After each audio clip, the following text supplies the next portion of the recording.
Not unless we're ambitious.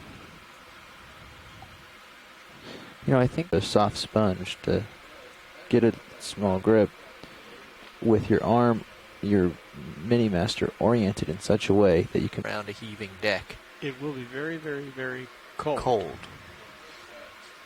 You know, I always felt better at high altitude. When I lived in California, going to the Sierras was always better than being in the Bay Area. That might not have been. Nice one. Midwater object just went by D2 at 2172 meters. And I just picked up bottom, coming bottom down. Came in sight there. And I see animals, and I see a lot of animals. Oh yeah. And we're on a gravelly substrate too. We've got a good dive for you folks this morning. Okay, it's time. Oh. A little bit more zoom. Zooming in. Let's hold that. I'm just floating here. I don't want to bottom. There's life everywhere. Yes, there is. We see an unbranched icidid. Right. People in the chat room are already calling out some observations, what they're seeing. Somebody pointed out there's another really strange sponge at the base of this bamboo coral that's to the left, and maybe we can get a zoom on that before we leave this spot. Have a wide shot of the chip chart.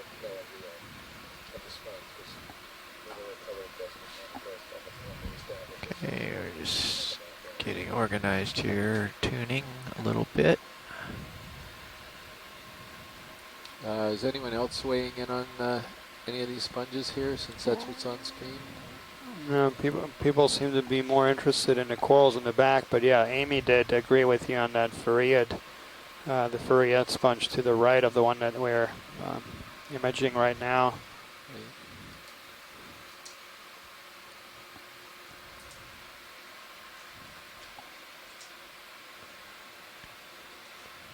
And there will appear to be some hydroids on the rock just behind that sponge as well.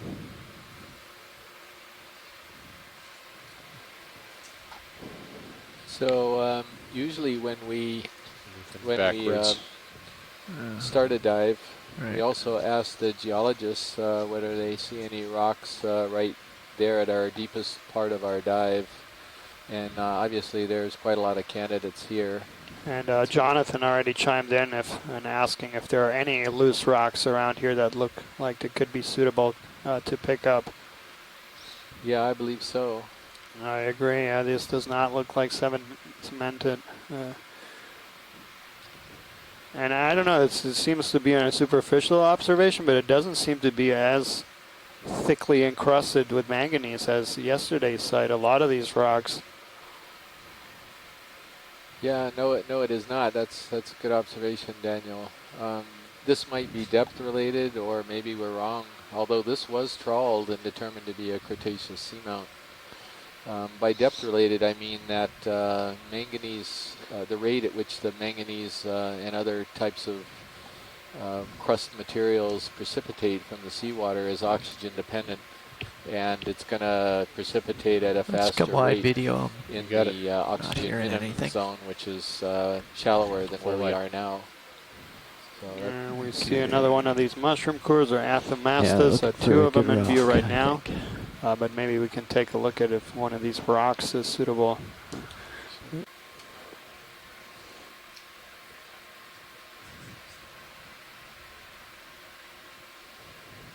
Just gonna slide a little bit left here for the first one.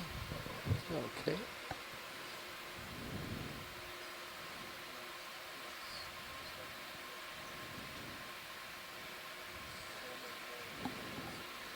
And those of you who have been participating on the dives just about starting 3 days ago on West Northampton Video, let's zoom.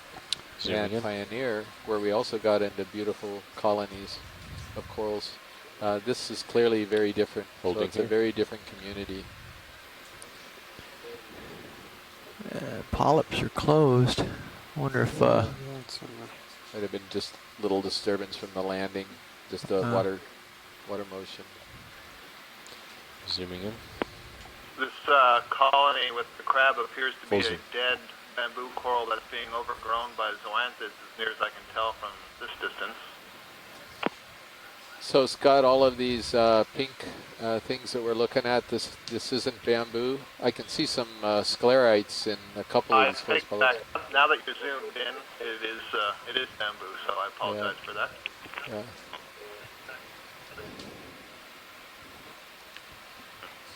So Hi guys, this is another species of Munidopsis. Don't know which one. It may be parasitized. It has an irregular lump on its left side. what are you looking at, Mary? Where's the lump? The crab is seen from the ventral view, and on its left side there seems to be kind of an irregular carapace. Oh, I see. I see what you're saying. Right in the background there.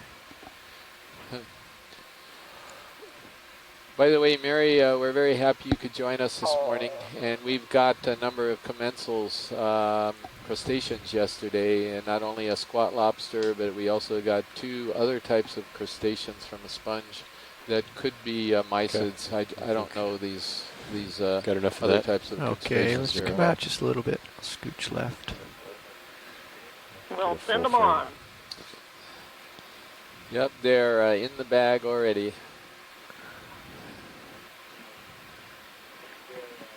There we go. Lasers coming off. Thank you.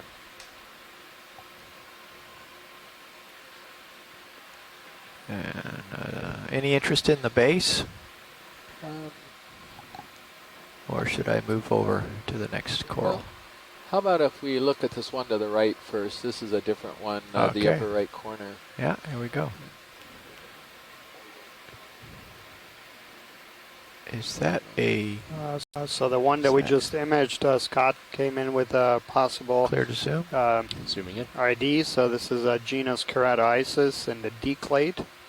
Perhaps even Keratoisis ignomyces. No, Ecnomyces ecnomyces would be the the genus. Right, yeah. Right, so when we refer to that D clade, we're referring to genetic analysis of all these bamboo corals, and the genus Keratoisis is being divided up into several other genera. There's a lot more diversity than is currently described, and one of those in the D clade has been described in a paper by Les Watling and I as the genus Ecnomyces, and one of the things that characterizes them is that the shape of the polyp when it's retracted looks like a little or low volcanic mound, so kind of appropriate for being on a seamount, actually. That's an interesting, interesting fact. Okay. So Scott, are we looking at the same type of thing, or is this a different bamboo coral?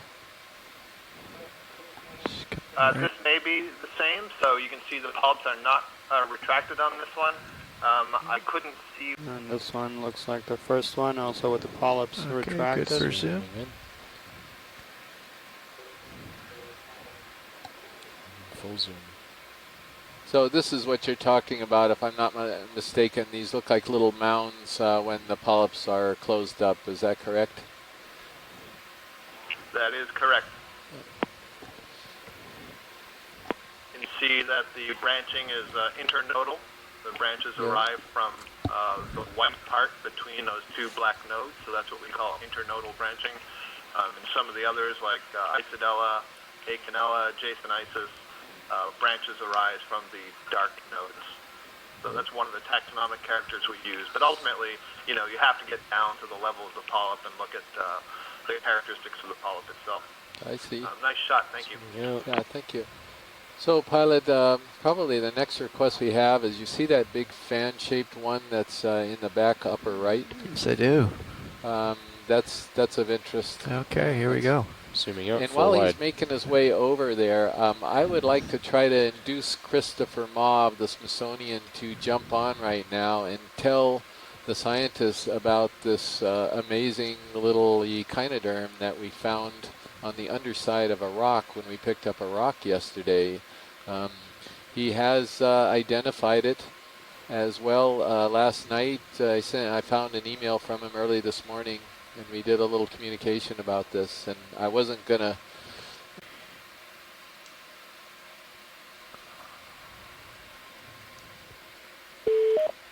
Hey, Chris. There you are. Thank you for giving me a moment. Yes. I want you to explain to everybody what we found yesterday. Oh, sure. Yeah. So just from looking at the pictures that got posted, that you sent me, and the pictures that actually got posted on Twitter and Facebook, it turns out that this is a little baby Brisingid sea star. And you can tell that because the bottom actually shows the stomach, and you can sort of locate the tube feet and all the little bands of skeletal plates across the arm where the pedicellaria are located, which grow up into the sort of distinctive patterns on the arms. Seeing little baby Brisingids like that's Good to zoom. rare, to say the least, at least intact like that. Fortunately, we're going to have to look the fact that they through. live under rocks could be Hold that a very moment. important. Going to spin This right. particular genus, the one that we saw, might be Hymenodiscus, also called Brisingella. It's in great shape, so it looks consistent with, and the picture is very nice. So it looks from consistent here. with something that would be an adult in other pictures that I've seen. But it's just a tremendous. I mean, to find something that small, in the deep sea, let alone, because normally when we get these, they're trawled up in little tiny pieces, and you find them sort of right at the end of a long cruise, and there's nothing left of it, and it's skeletonized. There's nothing left of it. So really, sort of just fantastically amazed that we found it yesterday. I was only regret that I had to go home before you apparently saw every sea star in Hawaii last night. So lots of interesting observations that I saw this morning after everybody started taking pictures of them. And I got to see them this morning. Go down and pick up the branch. But I'll chime in again when I see. I think you guys were just imaging a sea star on one of the rocks between some of these corals. I didn't see which one it was, but maybe when the corals are completed, there will be a quick moment to take a picture of it.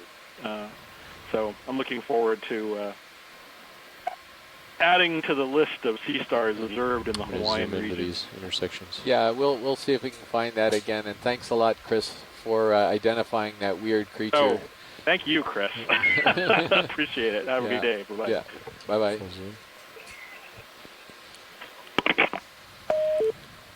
So that was Chris Ma from the National Museum of Natural History, the Smithsonian Institution in Washington, D.C., who has been instrumental in helping us determine the identity of quite a few of these asteroids or sea stars. So the coral we're looking at right now, everybody agrees is a primnoid. There's a little discussion about what genus it's in, and right now we've got 2 question mark calyptophoras, and we've got 1 Narella, and I'm going to weigh in here, and I agree with Amy Bacco-Taylor, who's calling us from the University of Florida right now, as it being a Narella due to the also what I perceive as the plates and also the sclerites, and the fact that the polyps are. Sorry, I missed that. Dave, what are we going to be looking at? It's right in front, just getting settled up. You can start to zoom. Zooming in.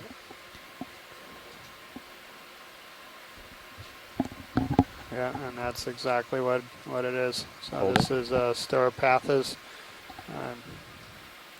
This is one we've seen on other dives. It's good to document it on this seamount. Yep. Definitely.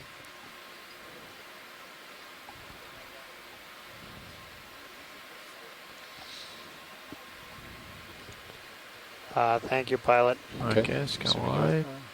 Let's get the lasers on here and Full wide. just give And some size. I'm There you gonna go. throw in a sponge request. That one dead ahead in the background there. Okay, let's zoom from here, video, and see if we can resolve it. If not, I'll Okay. Zooming in. approach. Oh, yeah, this one. It looks like a Fariad. Well, Hold it. no, it doesn't. No, No, now it came afraid into not. view. Yeah, I agree. So this could be something that we believe is in the family Uncinetaridae, and it could be what we believe is a new genus for that family, and so it's only known as Uncinetaridae, new genus, new species. And we have sampled this. We have specimens of it.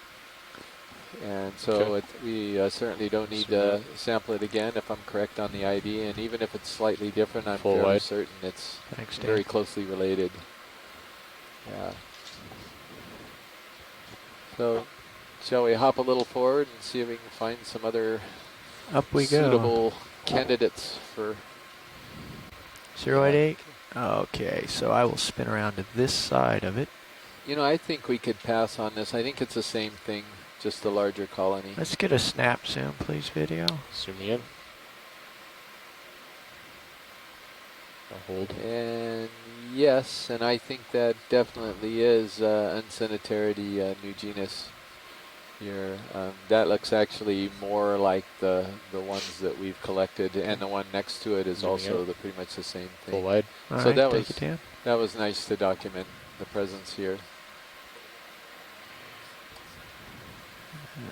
Getting myself lined up. And how about right 60 that degrees base and you're ready to go. sponge too that's coming from the right, moving toward the center?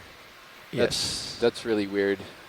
Okay, Don't let's mind get a taking a look at it. snap zoom from here, and then I'll approach Zooming later. in. Just that one? Yes, Hold it. that's the Okay. one. And a Chrysogorgid right behind it. Oh boy. Yeah, come wide for a moment, please, video. Let me Zooming in. approach, and we'll get some more detail here. Full wide. Yeah, this is something I've never seen before. Not even close. We'll get a better look. We're looking at the chat room to see if anyone can come up with a better idea on this thing. We got vase sponge so far. Yeah, and that's where I'm at as well. Good to zoom. Zooming in.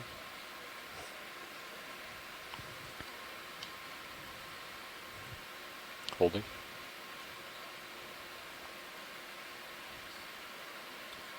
Can we get a little tighter? Or Come on in. can we turn off the lasers first?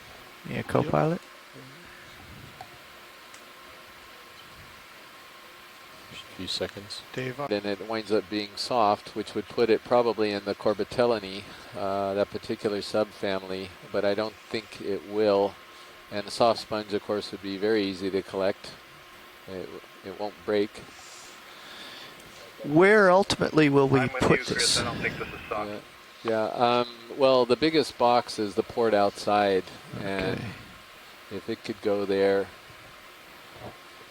I don't think there's any way that we could take half of this colony. It's just going to be so brittle that Just doing a little housekeeping here.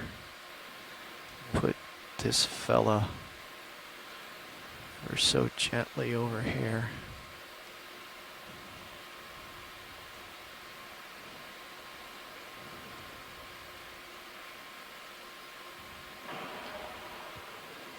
Hey, Chris. Sorry, I've been I haven't been as attentive as I should have. Are we trying to grab this rock for the biology or the geology? Jonathan, we're grabbing the sponge on the rock. He's just trying to figure out how to do it because we think the sponge is quite brittle, and the best way to preserve it might be to Little grab bit of the zoom small on Zeus, rock that please. it's on. Zooming in. That's good. Gotcha. Hold Yeah, that, please. sorry, I haven't been paying attention as close as I should have. Shouldn't have commented so soon. Not a problem, Jonathan. We'll definitely alert you when we're closing in on a possible second rock collection, we assume that you're going to help guide us when you want something that you see in the first place. That looks to me like a hard. That, Chris. Yeah, that. I'm not sure if it's hard or soft.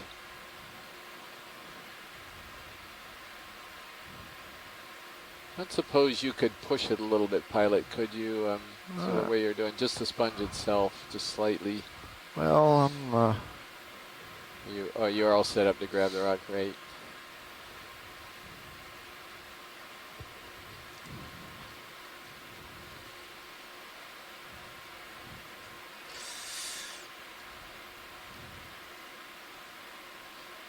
that's how I'm Zooming get out. it. Holding. Full wide.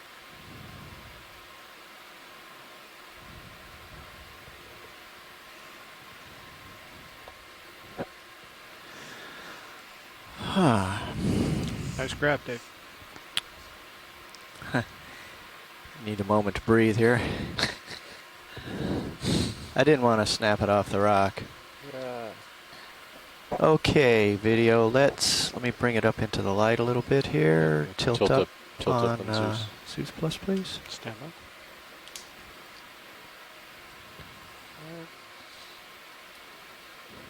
So, Pilot, Okay. I'm a little concerned about the way it's wiggling. Yeah? I'm gonna. Yeah, it's We tilt even up a if bit it's within this Corbitellin E and it's a soft sponge, the structure is pretty different. I'm just making sure this is something we haven't collected before. Okay. Take your just- time. Can you move it a little bit more just to see Sure. if it wiggles? Yeah.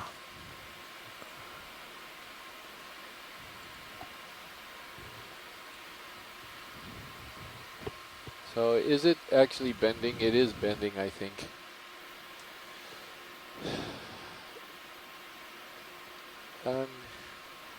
Perhaps if we look down inside, is that of any use here?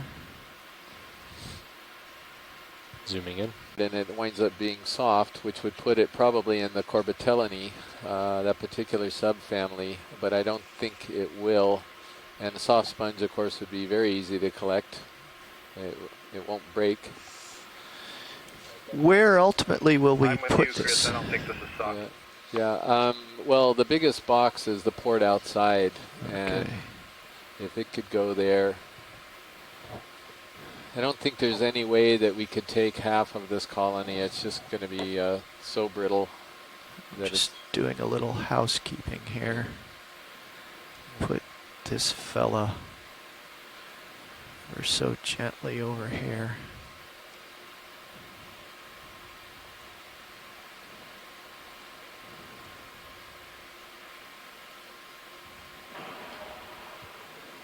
Hey, Chris. Sorry, I haven't been as attentive as I should have. Are we trying to grab this rock for the biology or the geology? Jonathan, we're grabbing the sponge on the rock. He's just trying to figure out how to do it because we think the sponge is quite brittle, and the best way to preserve it might be to Little grab bit of the zoom small on Zeus, rock that please. it's on. Zooming in.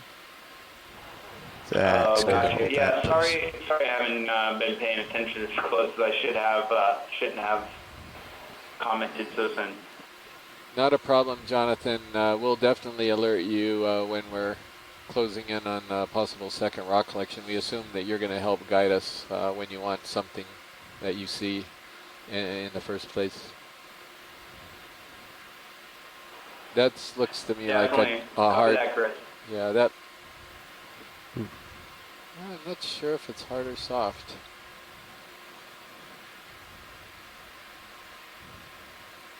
I suppose you could push it a little bit, Pilot. Could you? So the way you're doing, just the sponge itself, just slightly. Well, You're all set up to grab the rock, right?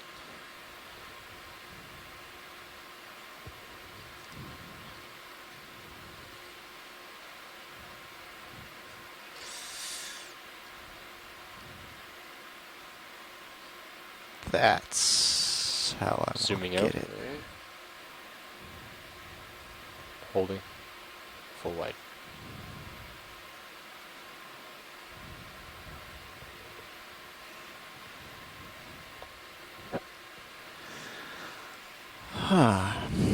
Nice grab, Dave.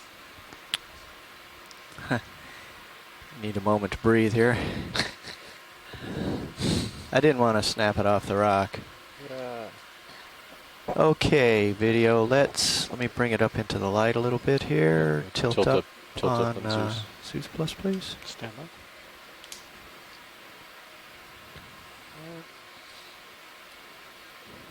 So, pilot, Okay. I'm a little concerned about the way it's wiggling. Yeah? I'm gonna. Yeah, it's We tilt even up a if bit it's within this Corbatellan E and it's a soft sponge, the structure is pretty different. I'm just making sure this is something we haven't collected before. Okay, take your time. Can you move it a little bit more just Sure. to see if it wiggles? Yeah.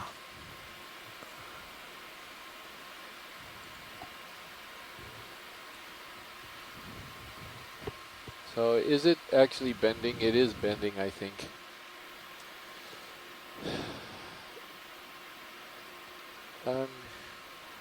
Perhaps if we look down inside, is that of any use here? Zooming in. Yeah. Then it winds up being soft, which would put it probably in the Corbitellinae, that particular subfamily, but I don't think it will. And the soft sponge, of course, would be very easy to collect. It won't break. Where ultimately will we I'm with put you, Chris. this? I don't think this is soft. Yeah. Well, the biggest box is the port outside, and Okay. if it could go there, I don't think there's any way that we could take half of this colony. It's just going to be so brittle that Just doing a little housekeeping here. Put this fella ever so gently over here.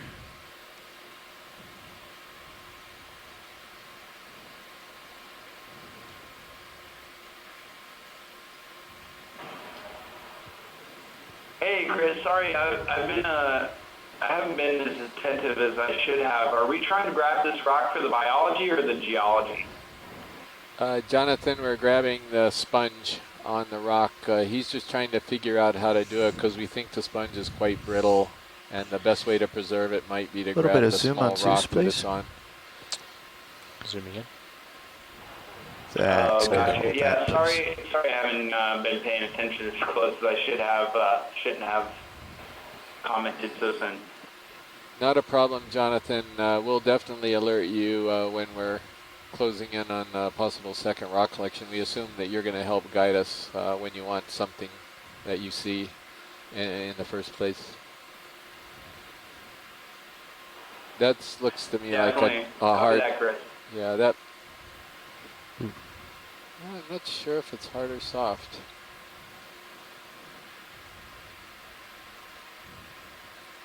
I suppose you could push it a little bit, pilot. Could you? So the way you're doing, just the sponge itself, just slightly. Well, You're all set up to grab the rock, right?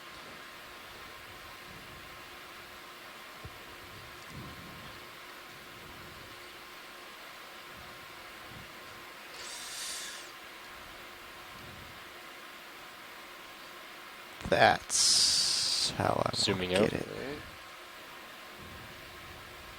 Holding. Full wide.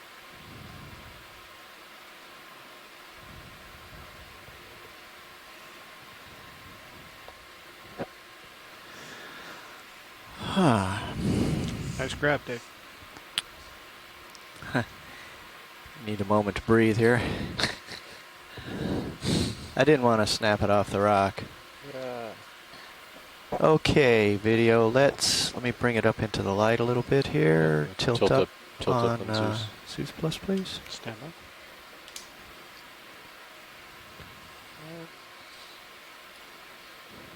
So, pilot, Okay. I'm a little concerned about the way it's wiggling.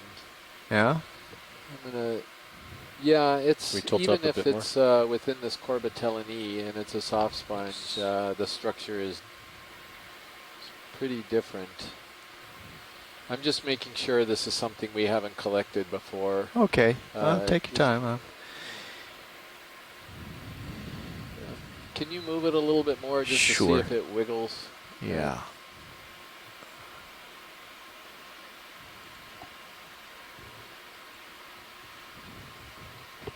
So is it actually bending? It is bending, I think.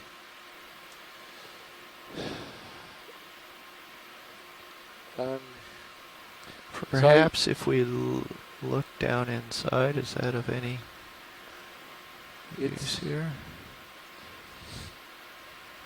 Zooming in. Yeah, that that is an amazing shot. That that is an amazing shot.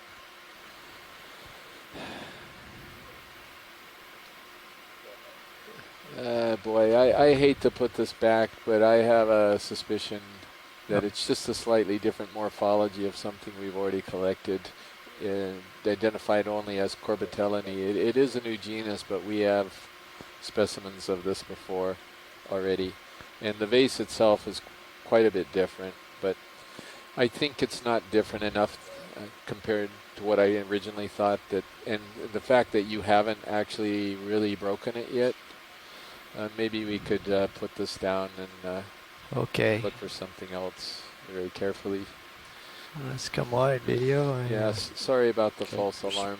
That's all right. A few more seconds. Give me an opportunity to make up for my earlier fumbling. While we've got the view, might as well. Okay. Take advantage. Would you like me to? Yeah, if you can just place it back where it was, I think that would be fine. He's going to do. We shall. He's going to do okay. Okay, full Still wide. down.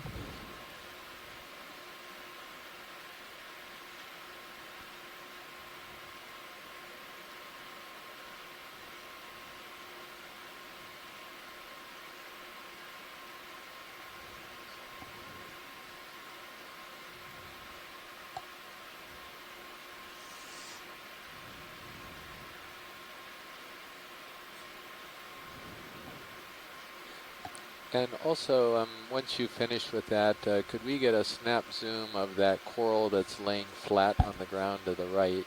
Sure. And the reason being is there's some controversy as to whether corals survive once they're knocked over or not, and that's kind of a good example for us to look at. Perfect. The ship's door is open. The ship's door is now open.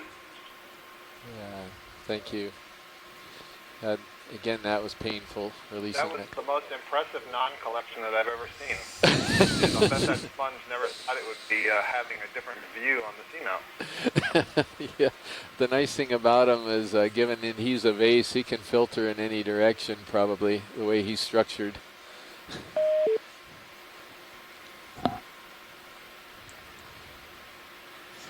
So I don't know if you saw that also, Scott, the fact that that sponge wiggled when he brought it up, but that was, to me, fairly diagnostic that it wasn't what I thought it was. Boy, I hate to put this back, but I have a suspicion that it's just a slightly different morphology of something we've already collected, identified only as Corbitellini. It is a new genus, but we have specimens of this before already. And the vase itself is quite a bit different, but I think it's not different enough compared to what I originally thought. And the fact that you haven't actually really broken it yet, maybe we could put this down and Okay. look for something else very carefully. Let's come wide video. Yes, sorry about the false alarm. That's all right. A few more seconds. Give me an opportunity to make up for my earlier fumbling. While we've got the view, might as well. Okay. Take advantage. Would you like me to? Yeah, if you can just place it back where it was, I think that would be fine. He's going to do. We shall. He's going to do okay. Okay, full Still wide. down.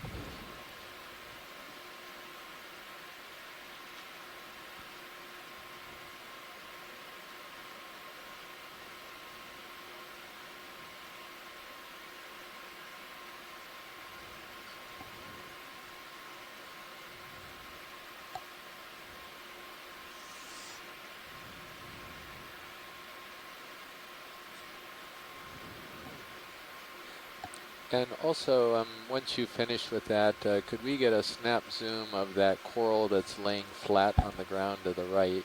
Sure. And the reason being is there's some controversy as to whether corals survive once they're knocked over or not, and that's kind of a good example for us to look at. Perfect. The ship's door is open. The ship's door is now open. Yeah, thank you. Again, that was painful, releasing That was it. the most impressive non-collection that I've ever seen. I'll bet that sponge never thought it would be having a different view on the seamount. Yeah, the nice thing about him is given that he's a vase, he can filter in any direction probably, the way he's... Yes, I did see the wiggle that you were referring to. Yeah.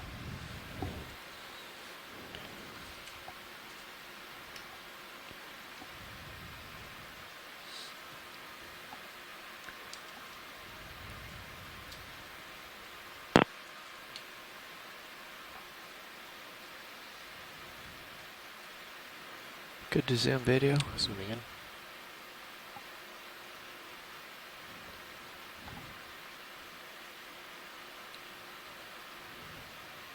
Full zoom.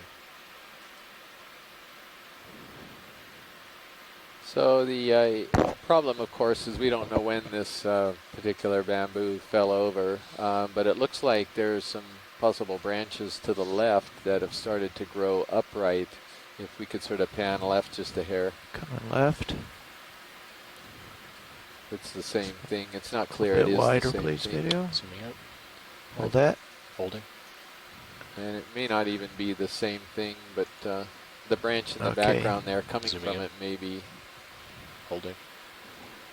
Get a little tether bounce here. I think it is the same thing, Chris. I can't tell I if, can't really come down because I'm you know, right over that top of the tether. responds Okay. to after it's fallen, I'm or going to if come it's right a already little bit. curved See that this way branch in the beforehand. background, But certainly Dan? this coral Yep. is alive, Yeah. so it Yeah. does have a chance to continue its growth in this position. Good observation. Yeah. Right. Now, and very interesting, so the depths that I've done work in 100 to 200 meter range, And if you wanna have pan a left, bunch I of can- black Yeah, coral my feeling species is that it's stop gonna hit appearing me, at and then right if it goes around over 120 top, I'm meters, gonna which be is over the depth of the thermocline. And then Can we tilt down a occasionally bit? you see those same species at 200, 150 that obviously have been knocked over and are growing underside and still alive. But you don't see any healthy ones. So what we interpret that as is that because the temperatures get quite a bit colder below the thermocline, is that they can't recruit below 120 meters, but when they get knocked down and down to these deeper depths, they can still grow. So I've seen that quite a bit where you have corals on their side growing and yeah. Okay. It just, of Just course, come wide. depends on where they land and if the environment that they land on is still suitable for them to Full wide. live. Well, shall we do a little moving here? And that was my distraction. Meter in size there. Video? Pilot, let's go in on this thing with the lasers. Copy.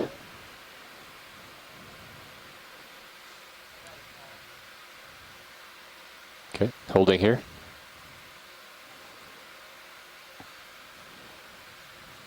Could we sort of move to the right along it, maybe, and then down to the base of it, just to try to understand what we're looking at?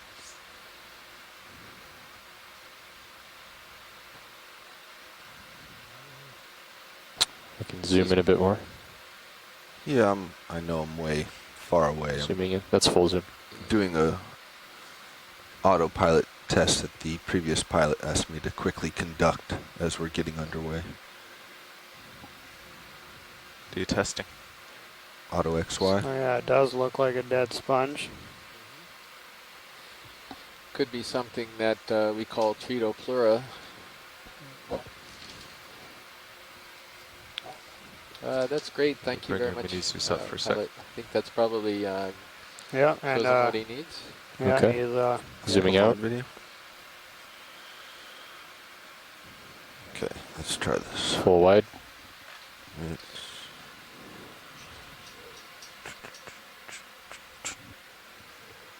Stand by for video change. Underway, we're heading up the ridge, and we should be feeling the pull of the ship any minute now.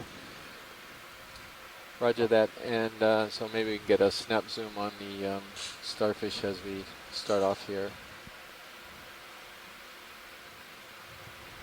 All right, there we go. A little bit better. Thank you. This is a reward to Chris Ma for identifying the weird ahead, little video. circular thing yesterday.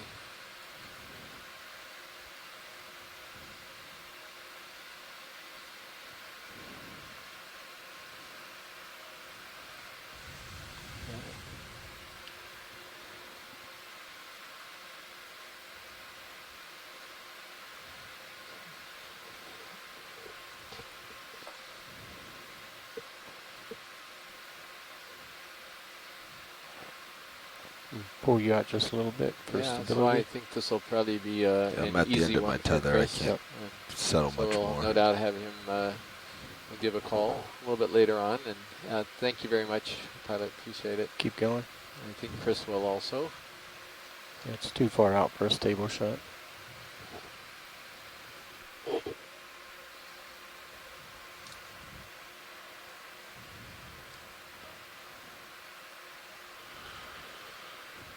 All right, I'm going to come back in towards you rather than sit out here on my tether. We can always do be ready to back up for samples. You got it. Try to figure out whether it'll be 10 or 20 behind. There's a perfect example of what Chris Ma just mentioned, the sea star asteroid eating There's a only coral. about 10 meters left in the move. Should I add on any? Yeah, you could add on another 50 at 0.3. You got it. There's a big sponge in front of you too. Yeah, I'm going to Just let's get a nice Guess. multi Bridge, shot this here. is Nav. Nav, this bridge. Hi, can I add on Scott, a this, 50 meter thick move branched, at ice 80 hooded that degrees has a and slightly then different increase the color, speed up to do 0.3 you knots? think this is the same thing 50 as meters, the others? 80.3. This is on the left of Roger the screen that. right Thank now. you. Is that something different? Yeah, I see what you mean. The color of it looks a little bit like Jasonisis. That different color might suggest a thicker tissue. So if you're in a position, I've seen a couple of them, it'll be worth a zoom just to see if this is a nodal branch or not. Jasonisis should be branching at the node. They want to see what we just passed. Scott, I'm afraid not a chance because we are looking at an absolutely enormous sponge right now. And we saw Yeah, I didn't mean to zoom now. Yeah, no, Next time you see one. oh no, I understand. and But as you're lasers moving off across your the skin. animal, this incredible sponge arose out of nowhere. so maybe can we get just the lasers on for a second? Shiny lights, I get it. believe they are on. They are on. We just have Oh, they to are hit on? it. Yeah, so where the heck are There's they? one of them. There's one. There's two. So I can't even get Come an around. estimate of how big this is. Maybe the Cirrus view actually can show. Yeah, I'm So keeping my this is heading in on the it. genus Calophacus, most certainly. And this is absolutely the biggest Calophacus I've ever seen in my life. And this is something, by the way, I'm looking. And we saw just a stalk or something of this size the other day, but yeah, we didn't see a live one, so we can see the pointers there. Right, and I will take a bit of a guess here as to which species of Calophacus it Should we is. stop the ship here just to give you time? And my best No, I guess think here we're all right. is something that we call Calophacus gonna happen subgenus quick at 0.3. oxydiscus, new species. And I'm quite certain that is. So it is a known animal, but is he getting it's- too hot, video? Oh, it's It's- been too hot. I've got it Okay, pretty I'll far get the down. lasers it's off when you're really, Go really ahead. enormous. This particular genus is Do I need to it's a back very up some? complex and I'd rather difficult take a genus tight that shot Henry of the Reiswig is working on center right holes. now in Vancouver, Okay, go ahead. then Canada. pull off for full. And they have a lot of subgenera to them, which is a bit unusual, at least in my experience. Show the So fibers. there's a Calophacus, there's a Calophacus oxydiscus. There is a Calophacus new subgenus that we're aware of. And there's a There's another one too, I think. Hold still in the darker areas best. Colophacus calodiscus as well. So this is something that Henry is actively working on with the Hawaiian fauna right now. Maybe as we speak, he's down in his home laboratory working on this, trying to figure these guys out. Okay. Let's get a full frame of the So head. yeah, we can see it a little bit on the Sirius display, the magnitude of this sponge. If you can hold Sirius still, I'll push in. Just from a very coarse view, it looks Oh, like it's yeah. about the size, the length of the Clear, vehicle, co-pilot. so it'll make it Push about it. 2 meters in You're very length, quiet probably video. from the base. But yes.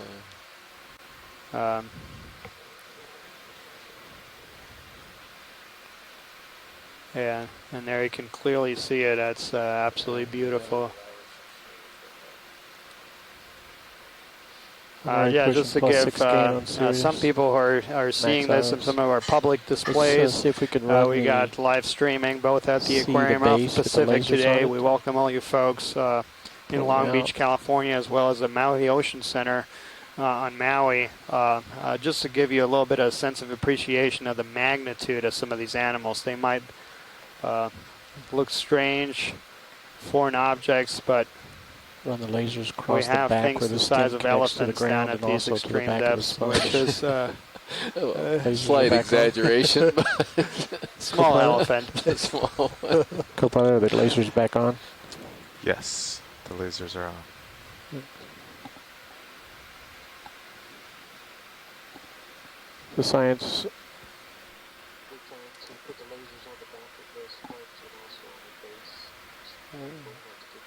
Sure, yeah, thank you, Roland.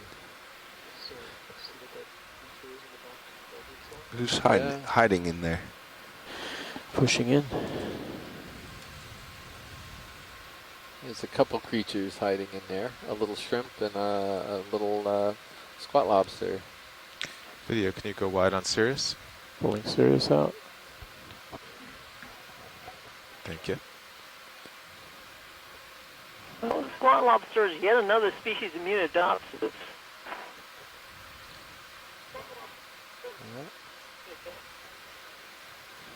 You're getting a really good close-up view of the architecture of this sponge.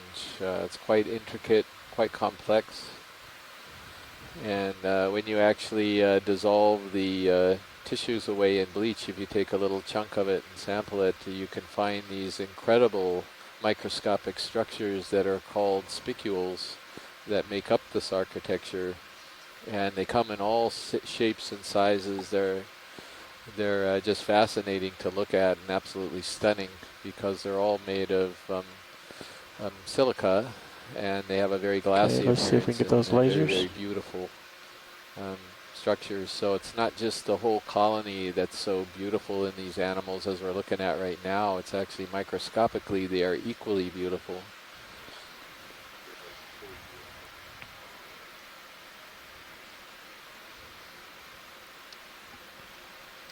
And then let's get the base. With the lasers. Okay. My heading Well, I is think it's 90 the degrees to coral port. people's turn to have a shot. I think us spongophiles have gotten a couple good glances Video. here, and I think your lasers are we off can the bottom. Coming up. cruise along and pay attention to some of the requests from the coral folks.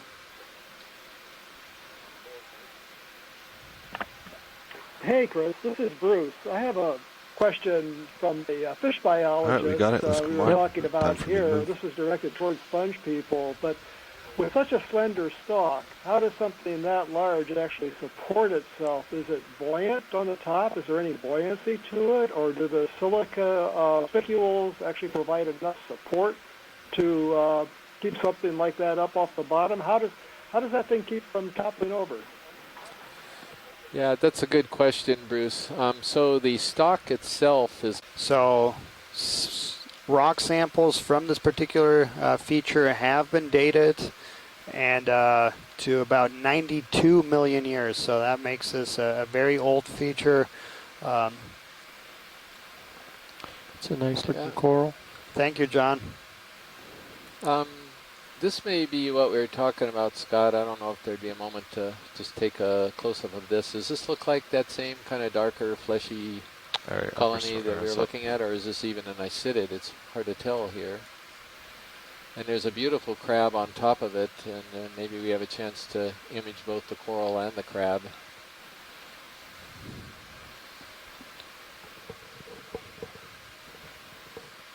Get as close to it as you can.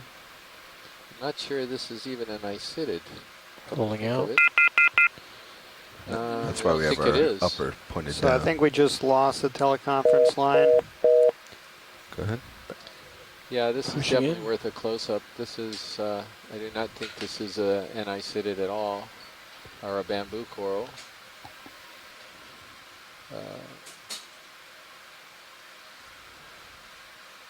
No, it's not a bamboo coral. It may be something in the family Plexauridae. But it's something overgrowing the original structure. And yeah, but it definitely doesn't have the nodes of a bamboo coral. There's also some worms. Yeah, there's some beautiful, strange worms. We're looking at the underside of the crab on the other side. Those, wow, what is going on with these polyps? So it's not an octocoral. I just had you move it up. So I think this is Solandaria, if I'm not mistaken, a hydrozoan. That's one. If it's not being overgrown. I think we got enough light, guys. Yeah, so I think it's overgrowth. Is that what we got? Yeah, thinks it's overgrowth. She agrees with it's you. It's like a roller coaster ride. So the Scott. Yeah.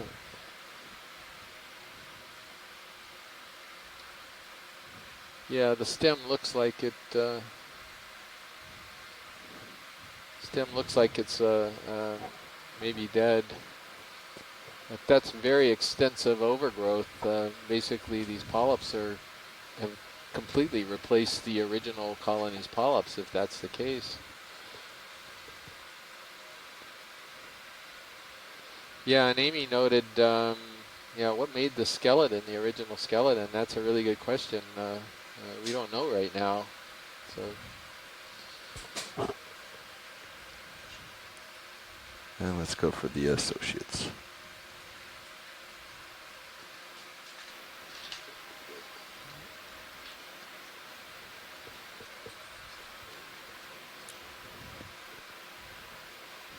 So hopefully we did get lose the teleconference line there for a second, but we have reestablished it.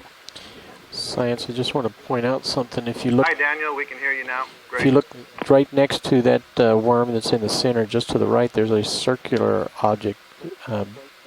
It could be a diatom or something.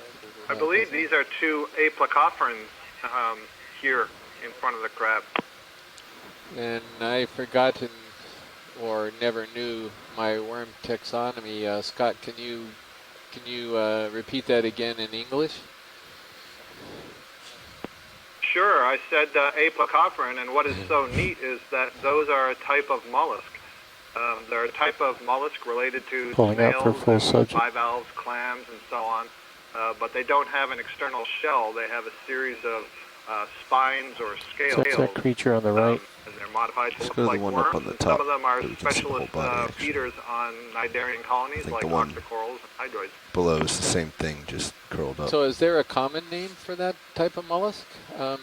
Aside from the apacophoran, is there... Is that full zoom? Is there anything easier for the general public who's listening right now? I think it's worse. I think it's Caudofobiata. Hang on, let me try to rack my memory a little bit more for other names. That's definitely what these are, though. There's a really nice view of this one you've got right now. And now we may have a mating pair.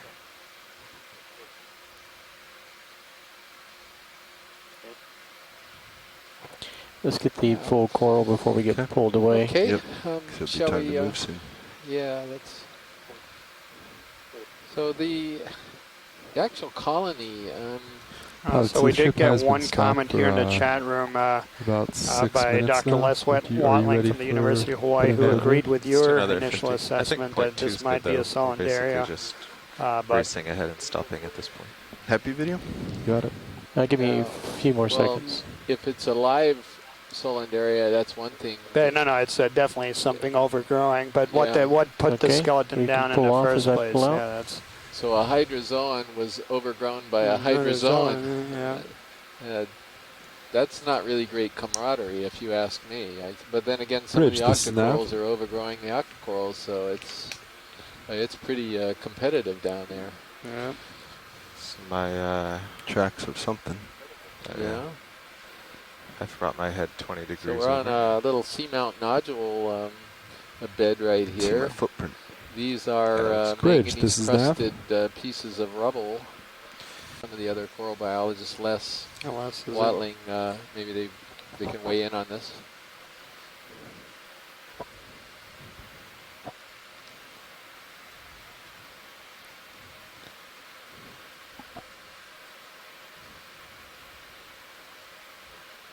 I'm waiting to see what Les Watling has to say. He's the Iridogorgia expert among us. Yeah.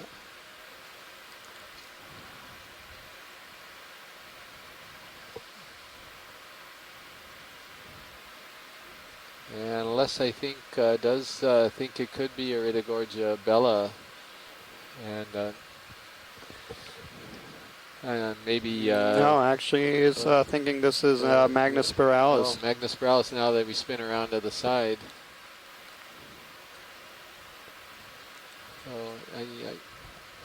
Since those of you who are not monitoring the chat room, I think what he's looking at is how tight these spirals are. There is a species of Iridogorgia that has a more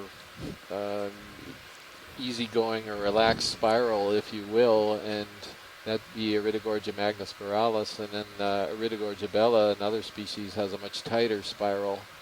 Videos or anything you want here? And so, yeah, Les mentioned that we do. The coil distance is about 20 centimeters in Magnus spiralis, which, judging by the laser pointers, are just 10 centimeters across. That's exactly what we're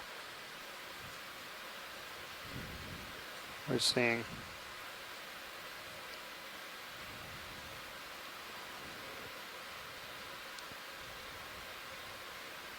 So we talked about the size of the sponge there previously.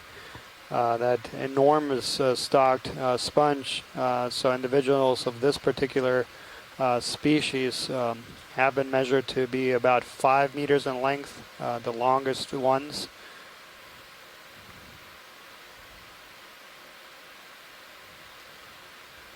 So again, we have some very large animals down at these steps.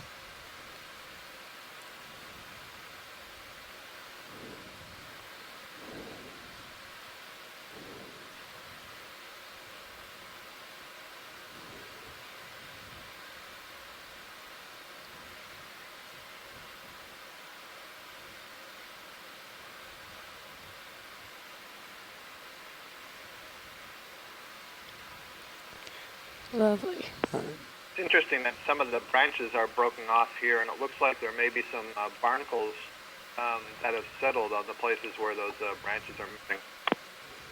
Yeah, that's a good observation. And just to update everyone on our position, we're currently at 2,280 meters.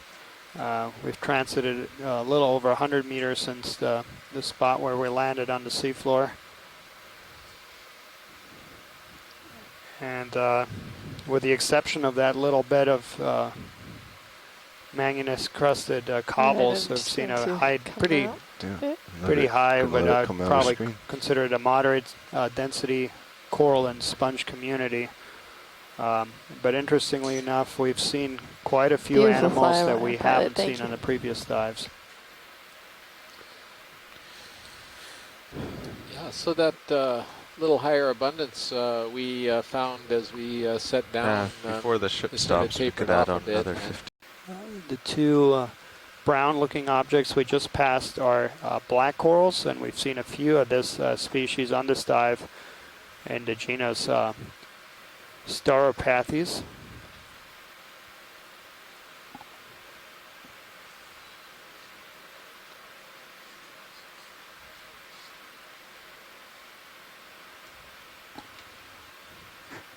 And what we just passed is a chrysogorgid coral.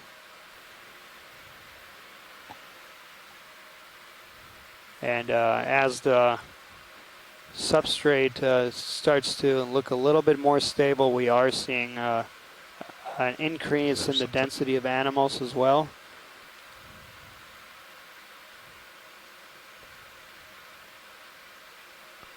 An enormous boulder right there.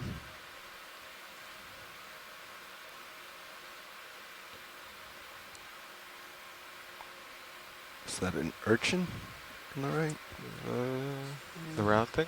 Yeah. Hard to say from this. Right. Well, let's go in.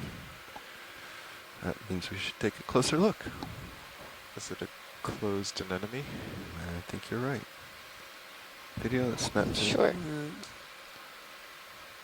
Yes.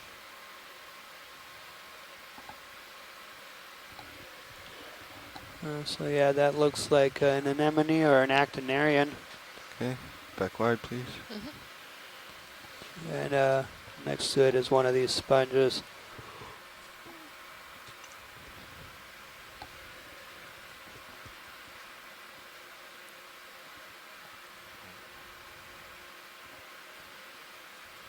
Coming up and over and then back right, co-pilot.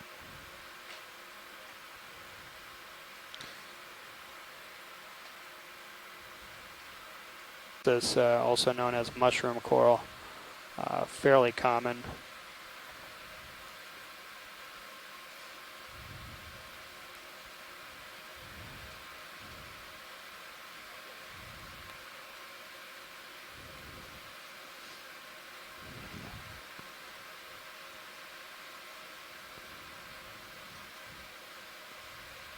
And in view right now is one of these long-legged shrimp, also fairly common at these depths.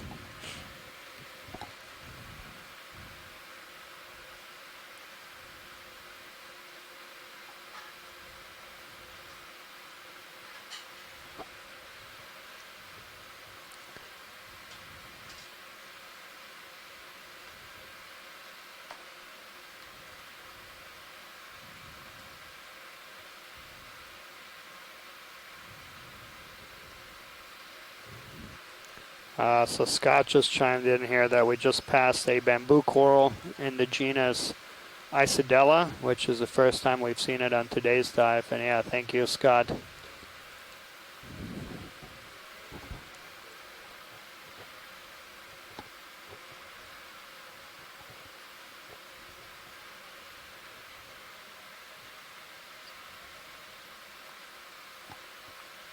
Arrived at this boulder. Okay. We haven't imaged anything in this area. Okay. So Scott, this this bamboo that's off to the left of the screen there, that's kind of sticking up almost on a stalk, is that what you're referring to as a possible Isidella trichotoma? Maybe we could... No, not this one. It was one we passed a little bit earlier. I see. Oh, unless, I see. We're starting to get around the plain view, but I haven't seen this one yet, this particular individual. It's a pretty impressive colony, though. Yeah, I think we're going to take a look at this fascinating boulder here and what's on it first, and maybe you'll have a chance to swing left and take a look after we've got this. Yeah, if we're allowed to have biology looks while we're doing geology close-ups, I will do that. Yeah, great.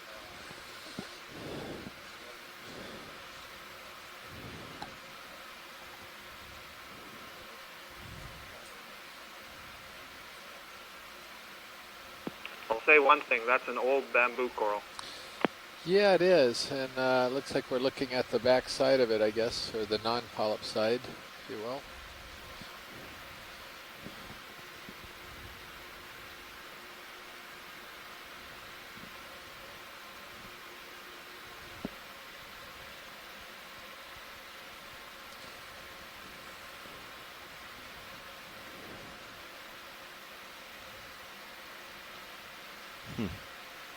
Okay, pulling back.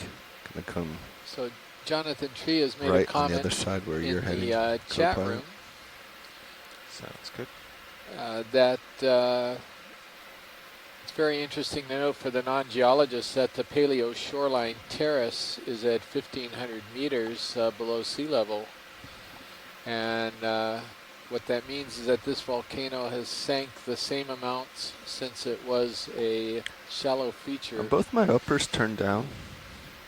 No, one of them's your port one's all the way out. It is? Okay.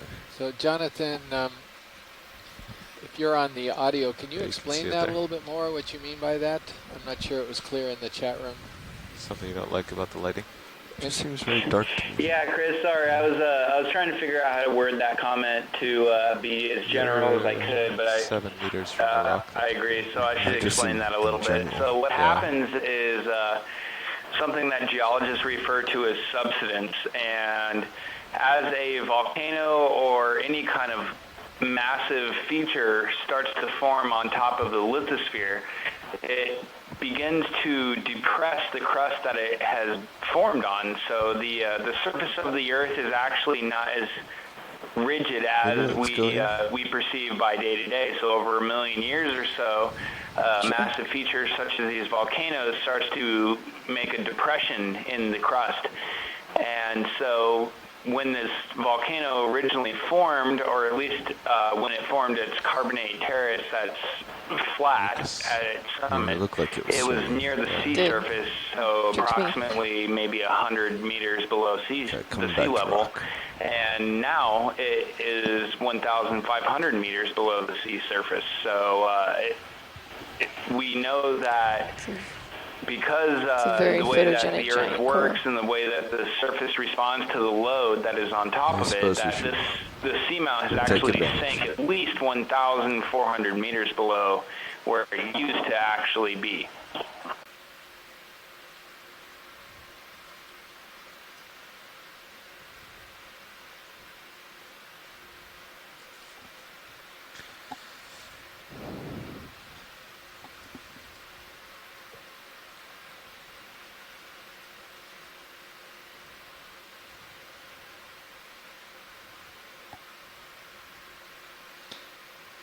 Do we have time for Zoom? We do. Great.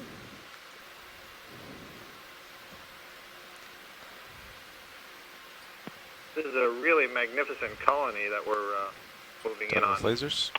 Yeah, it certainly is. And again, do you have a idea of what particular genus we're looking at? You or less? I'm right in front of the chat room, so I actually see it better for video.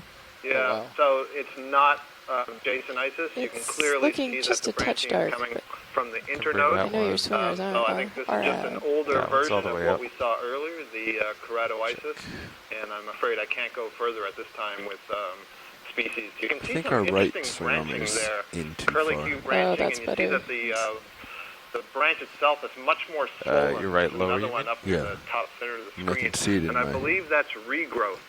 Kind of like the polyps repairing perhaps where some tissue is damaged by a predator or something, and they will secondarily deposit more calcium carbonate, and sometimes you see that they will deposit this calcium carbonate over the nodes. When you collect them, you see the nodes underneath the carbonate. So in our experience, that usually seems to be associated with either repair of some injury, or in some situations possibly a second larva settling on the skeleton and growing. That's pretty interesting. I'd never heard of the possibility of a node being overgrown, so that's pretty fascinating. Completely, and yeah, I know exactly what, I think everyone can see exactly what you're talking about on these sort of curly branches. So Pilot, when we're done with this one, there's another one to the right that was smaller, a little further down the rock, that maybe we could take a look at before leaving this site. Looked like it was something a little different. Roger that. Video? All right, I'm going to take a couple more seconds, please.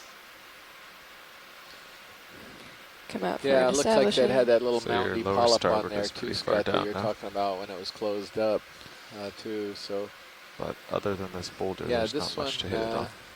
I don't know if it's the same or different. This is Maybe full wide. it's- Go ahead.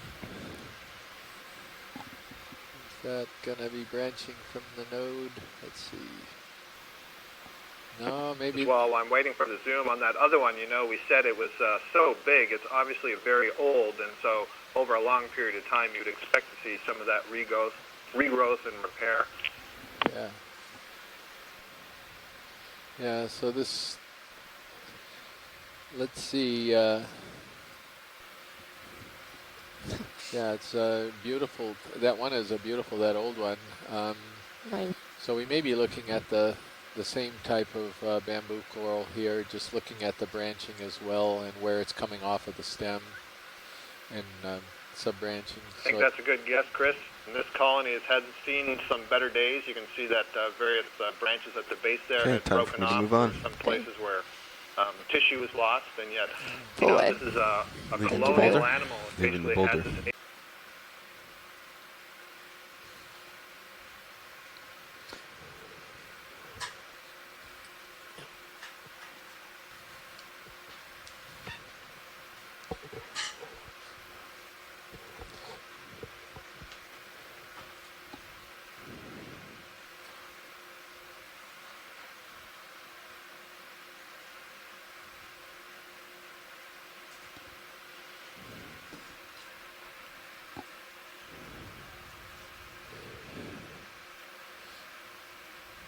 Yeah, it almost makes you wonder whether we should have gone downslope rather than upslope from the landing site. It's kind of interesting. We had such a little patch right there, and then it's been relatively low density from this point on.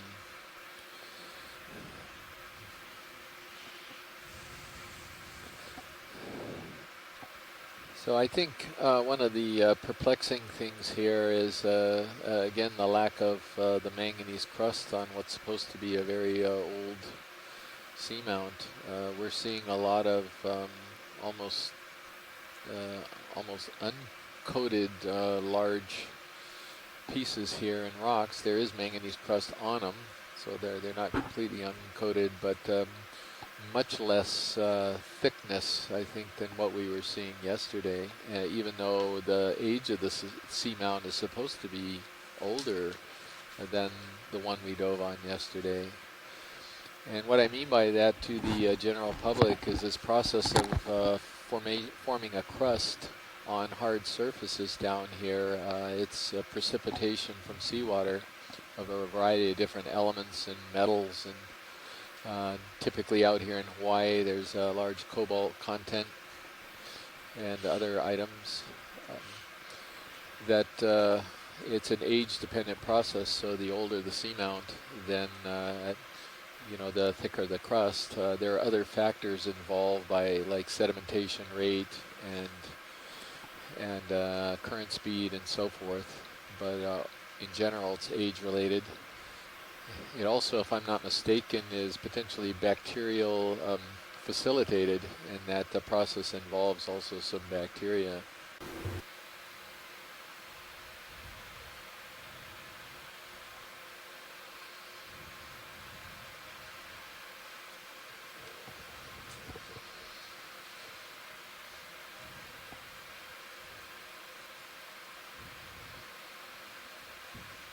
All right, co-pilot, let's find something new. Stock on that sponge that we're just Idea is passing to looks kind of find the torturous. crest, and that's where instead of stuff being will nice be. and straight. I think we're there. There's still not a lot Yeah, of it's stuff. got looks like it's got a lot of erosion going on in the middle of it too. It's pretty big, and looks like you know, Bruce Mundy brought up the possibility, how does the sponge stay up? And it looks like it fell over. The rock actually rotated over, and maybe that's a cause of death of the sponges down here when it actually gets knocked over and gets too big for the rock it's on. Yeah, that's the comment I was making earlier. At the shallower depths where I do. Referring to that dead sponge, there was a live one there that. There was a live. Yeah. Going like had live. Okay. That and shallower depths Some where I. video. Sorry, I think we were each cutting out. Where I do a lot of work, you have some corals that become just too massive and then just topple over. And appears that might be the fate of some of these sponges as well. Something like that in the form of spicule rings, if you will, on a sponge stock. But I really have no idea. Do we have a little time? Maybe we can get a zoom on that sponge for the 2C stars. Science. Science, whoever was talking was not on the OKEX channel. So, Daniel, I think you're not on the... Go ahead, video. Oh, you got it? Okay. Yeah. Oh, okay.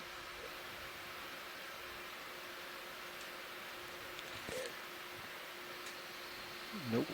Watch lead co-pilot. Roger, co-pilot, go ahead. Yeah, so it looks...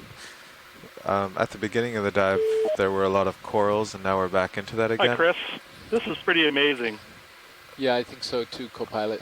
But I think what happened is we were just following the general direction of the ridge from the bathymetry. Just a moment, Chris. Communicating with the co-pilot. Sure. Just give me a second. Yeah, go ahead again. So we were just following the general 50-meter gridded bathymetry, and I think we actually left the ridge. It must kind of wind around. Oh. So now we've been carefully moving in short moves back uphill using the sonar. And now we think we're at another local high. I see. Okay, well, that's good to know. Thank you. Thank you very much.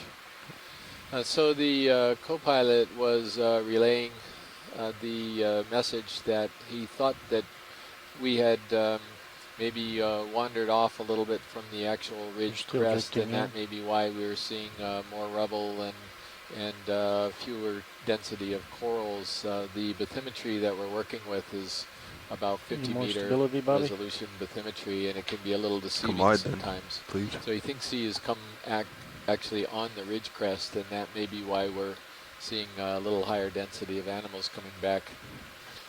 We'll see if that. Let's hope that's what it was, because that would be very helpful to know. And Chris, go ahead, please, with these sea stars. Yeah, so these are Henricia, which is co-pilot, please. A group of sea stars which occurs almost all over the world, from the Arctic to the Antarctic and in deep sea habitats in between. I think there are about 3 species of Henricia known from Hawaii. They're primarily deep water.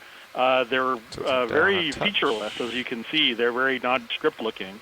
One of the things that does come out in a lot of the ecological observations is that they feed on sponges. And so what we're watching here in very slow motion, I suspect, is the equivalent of a bunch of wolves jumping on on some prey, because you have this sponge, which I don't know if it's knocked down or if it's simply the unfortunate choice of all of these sea stars. But if you'll notice in the background, there are actually 2 other sea stars approaching. So sea stars can detect their prey through smell, essentially, because their bodies are filled with water.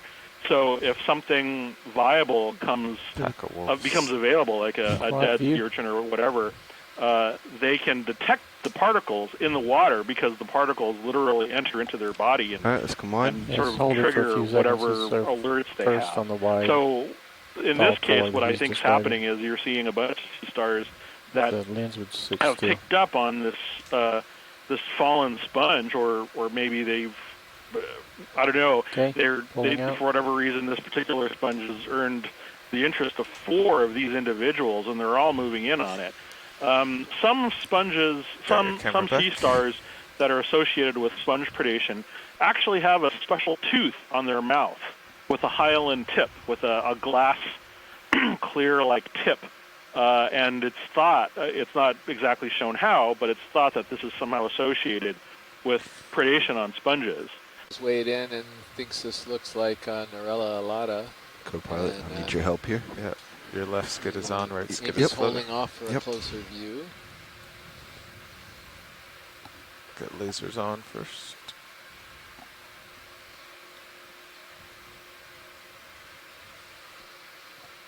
So let's start with the pink once we're ready. Okay.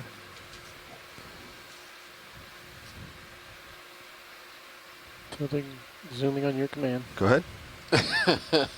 Scott said he set up the straw man for us to knock down. Something I like to play. I like to play that game. I've been more times victim than victor, or loser than victor. Is there an anemone growing on it too? This does indeed look like it's a corallium. Yeah. Scott was noticing the sea anemone right there in the middle of the screen, and something also is right in the middle of the stem. Not sure what that is. It's also an anemone. Seeing if we can go a Are little. you referring to that white thing now? I mean, I see the anemone below, but I'm wondering what that white thing is a little bit higher up. That's yeah, also the same. I was referring to the anemone below, but yeah, the white thing. Another anemone on the side. Oh, is that what it is? And we're looking at the. Oh, I see what it. I got you. And the tentacles are around the branch. That's what's going on. Right. Yeah. Exactly. Going for full. So if I had to hazard a guess image. on that anemone, I would probably go to something like a Hormathea, just because of the textured base on that thing. But that's a very rudimentary character that Daphne Fountain gave me years ago, that the Hormatheads have sort of a hornier stalk on them, and then oftentimes a band right underneath the tentacles, a different colored band, today. often light colored. It almost looked like that particular anemone had a bit of a hornier I'm just going to stalk. come up to the coral behind it. Coming up.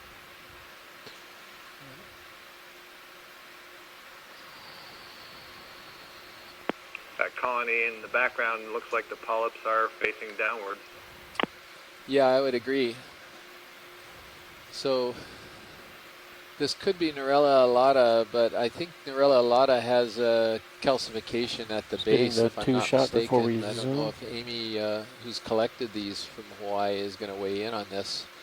And if that's true, then I'd be more inclined to go with, I think it's Narella dichotoma for the elongate arms before they branch, or elongate or the lengths of the branches before they branch again. But I'm going to consult a reference here. But I say maybe it's Narella Bauer's eye I'm thinking of, not dichotoma. Narella Bauer's eye, I'm pretty sure, is what I was thinking of. Got some bounce.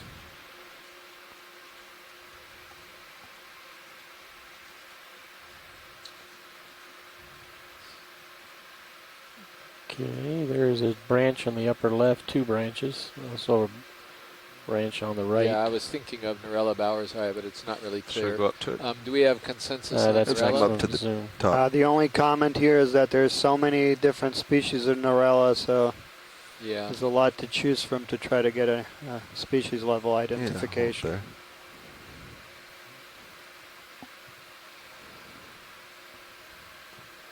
Yeah, so Amy and Scott and everybody have been willing to go to Narella. So we'll. Do you need a closer look, watch lead? I don't think so. I don't think we're going to be able to. We can get you closer. No, that'd be helpful. I don't think it'll be helpful. Thank you. Okay.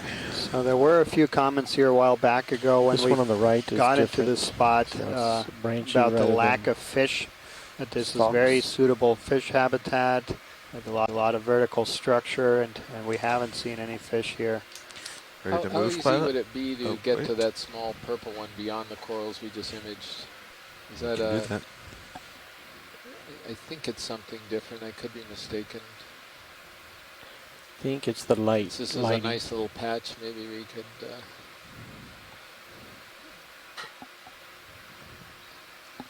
It's not really purple, is it? It's just sort of that's the same thing. Off on screen left or yeah, right? Let's look at center? screen left because Okay. that's a bigger one.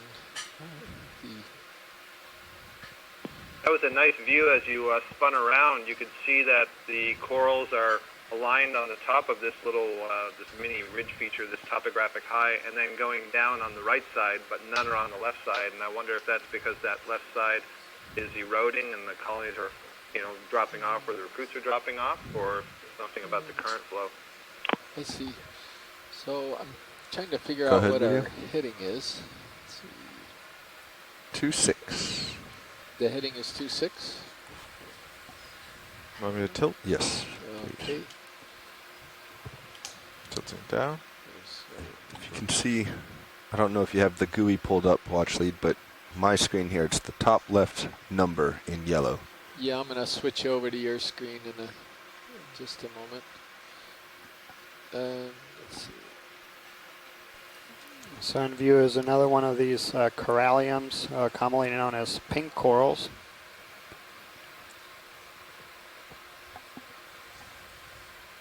So it's, I think there's some bare branches or something. Can you come partial video? Yeah, okay.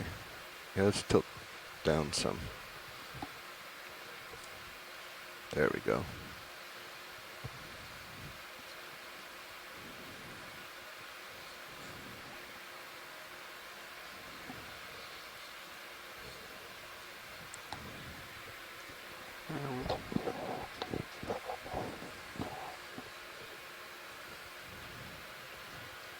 And you can see the color there of the skeleton underneath the tissues, as well as a crab living amongst the branches of this corallium. That's not something you see too often on these corallium, the tissue removed like that to expose that skeleton underneath. And Amy's just giving you an invitation to describe the usage in jewelry. I was just going to say before you do that it's interesting how many of these colonies we're seeing that have some kind of damage on them or evidence of predation or whatever it is that's going on. It's kind of interesting here. Yeah. Coming off. So yeah, I haven't seen this, but yeah, thanks, Amy. So pink corals is one group of corals that are harvested commercially to manufacture jewelry. There was a fishery in Hawaii here, not here in the northwestern Hawaiian Islands, but in the main Hawaiian Islands. For a while, that fishery is currently dormant, but they harvested with submersibles these pink corals and then used the skeleton of that to manufacture jewelry. So that fishery is currently dormant. There is still an active fishery for black corals. Those are found in a bit shallower depths, the ones that are used for the fishery and for the jewelry industry. And what is used by the jewelry manufacturers is just the skeleton. So yeah, the tissues are removed, and the skeleton in these animals has a very vibrant colors. There's pink for these guys, and the black corals has a very, very dark black that's very beautiful. Yeah, so this is of interest. I'm just updating our position in Fledermaus, and we opted to actually go along the crest of the ridge rather than directly at waypoint 2, which appeared to be slightly to the side. And I think that the comment that the co-pilot had mentioned earlier, or the navigator, excuse me, I'm trying to remember who made the comment, that we seem to have slid down a little bit toward waypoint 2, and now we're back on the ridge and we're seeing these corals. This may be what's going on here. We're actually slightly north of waypoint 2 right now, really right on the crest.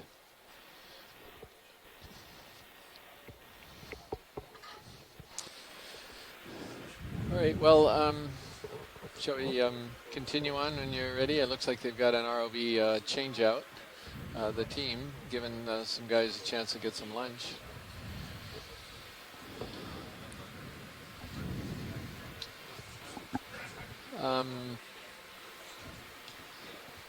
Trying to think of what else here. Jonathan, did you comment on the fact that these the beds in this rock appear to be near vertical? Wonder if you could make a few remarks about Jeff. this. Hey, Dave. The feeling is that if we move, Hey, Chris, I had a hard time hearing you. Can you 040 can you to say that again, please? 060, so I've brought my head Sure, over that away. Oh, okay. So could you comment on the fact right that over it looks there. as though this particular boulder And if you or move block, a little bit north if you and will, west of where you are now, looks like it's got near come in vertical the picture and push out a bedding little bit. in it. Reminded me of, and it doesn't have the same exact look as it does on some of the mainland geology that I've seen, but there are instances when a rock layer tends to end up staying together as it slumps in one big block. We call them Tariva block sequences. And so you can get the tilting while remaining the horizontality of the actual layers. So it could just be multiple lava flows that have flowed over each other, making the horizontal horizontal layers that you see. And then the block as a big piece has actually kind of slipped down the side of the seamount and turned it into this inclined bedding that you're looking at.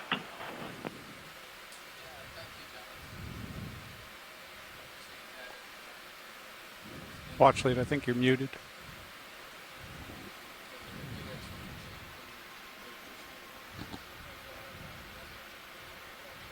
He might be in conference with Daniel. Oh, okay. Thanks. All right, full wide. Did you get all that last comment, that long-winded comment that I had? Yeah, I heard it all, and I imagine they did. It was more my issue where I just had my own outgoing microphone turned off. And so good. Yeah, I was thanking you for the comments.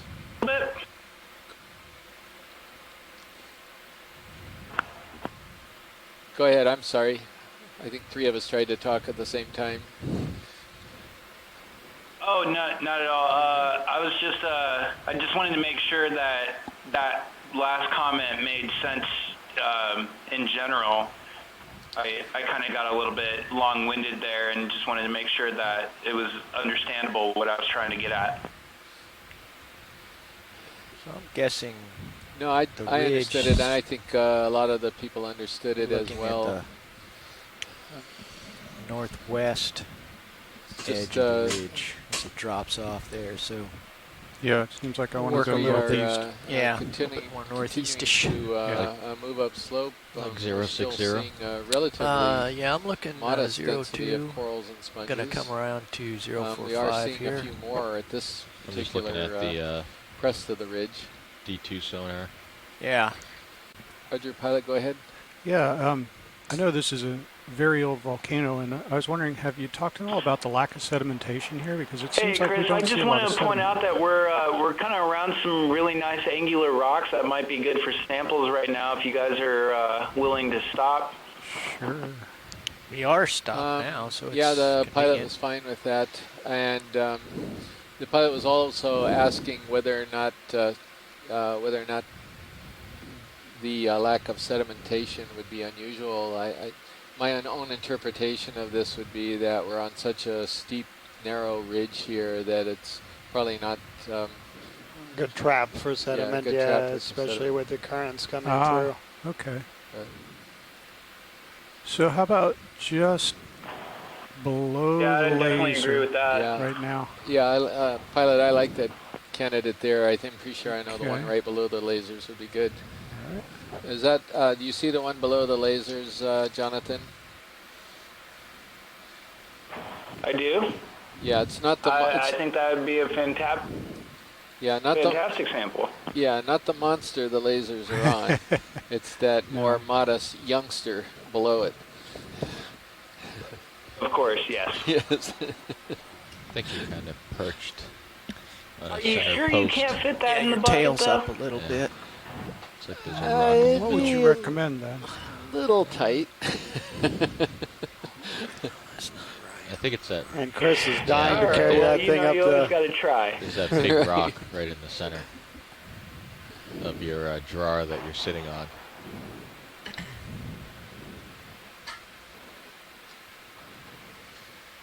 How about here?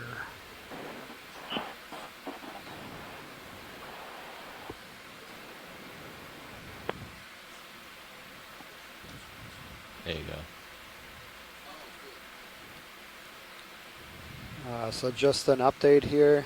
We are currently at a depth of 2,250 meters. We're diving on a bank that's really poorly studied. Bringing up in the northwestern Hawaiian Islands. And we're just getting set up here to try to collect a sample of this particular rock pressure that geologists back in the laboratory could use to date this feature. Want to switch it could I have one or so? What would you like, sir? And you can get another half hour in. In front of you? Just slightly to the right so I can see the arm. Those of you watching can see over on the left side of the screen there's a sponge sticking up, and that's one of our Feria near Oka erecta. We know that sponge.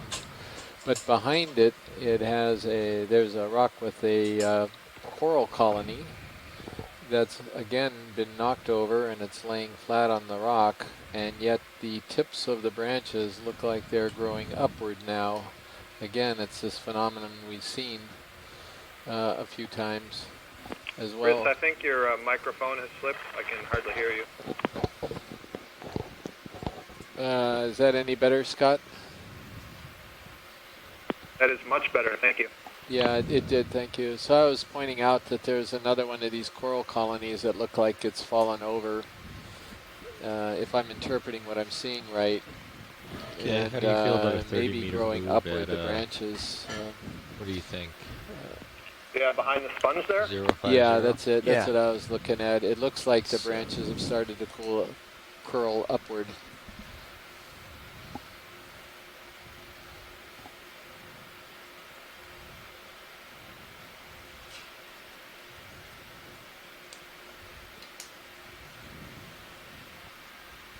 Bridge, RV Nav. Nav, this bridge, you calling me? Yes, I am. I'd like to request a ship move, please. Okay. 30 sure meters does. It looks like it's at a happening bearing on of the 050 next to each at other, a and speed of it's a 0.2 knots. perfect display of what we've been discussing, and it reminds me 050. of the willow tree that's in the 30 backyard meters here during one of the hurricanes got 050, sort of knocked over somewhat, but then put out new branches that grew straight up, and so now we have branches that are standing up relative to the prone part of the original tree. Right, and then sort of the point of bringing this to everybody's attention is that if we do accidentally knock over a colony like we did the other day trying to collect it, it was a very difficult collection, and it surprised Just a question for you. Did anybody change the volume on the nav? I am not sure. Am I coming in faint? Yeah, you're coming in fainter than the other day. Already, and, and you're at 6 decibels. Including myself, thought okay, I'm not sure. Still had a chance I can ask. to survive, and I think we're seeing evidence that even when knocked over, they still have a chance. Okay, I'll note also, Chris, that this is Isidella. You can very clearly see where the tissue is removed on the lower part of the skeleton. We are headed off the 050, out of the nodes. and if you And, just what's all the reach white over to stuff the on the right rock a in the little front? bit, Were those barnacles or we all something else? lined up. I don't know, maybe if we can do a zoom on these Just started a 30 white stuff meter. on this barnacle before we leave. Ah, sure. Just I'll come back down. yeah, I was looking so much at the coral, I kind of noticed that on the side of my corner of my eye. And I mean, it looks like a reflection, but we'll see well, when we zoom. There was something there on the rock. I know what Scott's talking about here. Let's go in partial. Swimming partial. Yeah, I think they are. I don't know. I think they're barnacles. There's some dead ones that are hollow and some that are not. Actually, barnacles is what I had suggested. When I said I agree with you, I meant that it's more fun to guess before you can see it close up. So you're leaving me out there with my bad ID right off the bat, right? Okay, all right. All right. Survey 1, this bridge. That's what happened. Sorry, that was really rude. I low audio level. Okay, coming up. I see that. That's what happens when you get in trouble. Your friends just bolt. No, that's And I'm pushing over to the right. Now, this is interesting. Oh, sorry. No, go ahead. Go ahead. Your talk open to nav, and if I turn off your talk. This is interesting. I'm wondering if oh, sorry. No, go ahead. Go ahead. Your talk open to nav, and if I turn off your talk.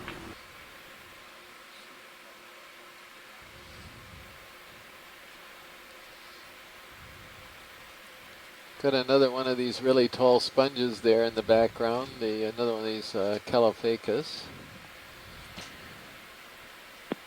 Chris, I didn't want to interrupt there before when you Bridge were talking nav, on mic the check, vessel. mic I just check. wanted to point out, it's Bridge interesting, nav, we've been level seeing on a check. few earlier dives these piles of plates of barnacles and wondering where the barnacles are from.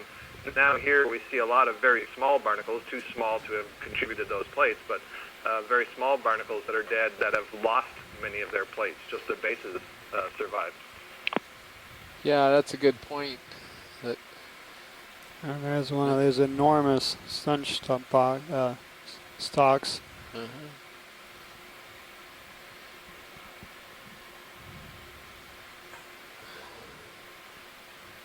Are you ready So I to get imagine, underway? yeah, I think we could go ahead and we are make a little moving. more distance and Closing with you see slowly. if we can find the glory hole again on these ridges. Got plenty of tether. This is a nice spot, and it's a lot of visuals. And So the side tone was really high on this mic, so I turned that down. So I might have been talking too softly.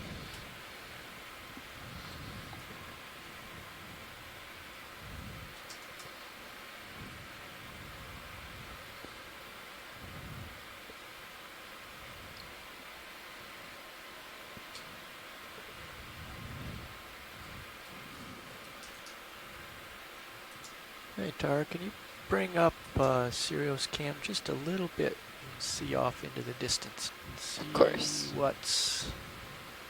Yeah. It's... Yeah, I realize it's a little noisy, but... No problem. Gives them the big picture. Much more important to be able to see where we're going.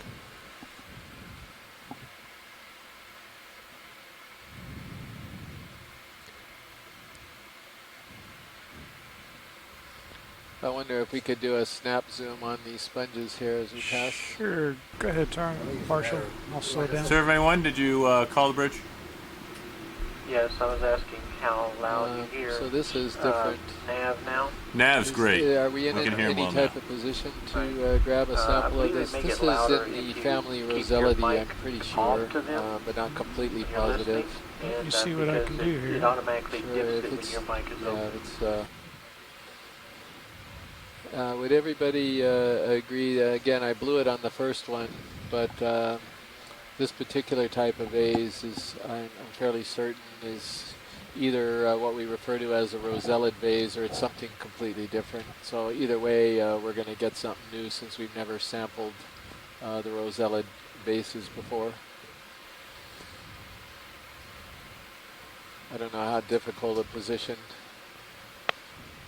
It might be a little out of reach yet. They want to sample those sponges in the middle there? Yeah, it's out of reach. You're pretty far out. Okay. You're going to have to come up and get like right on top of them.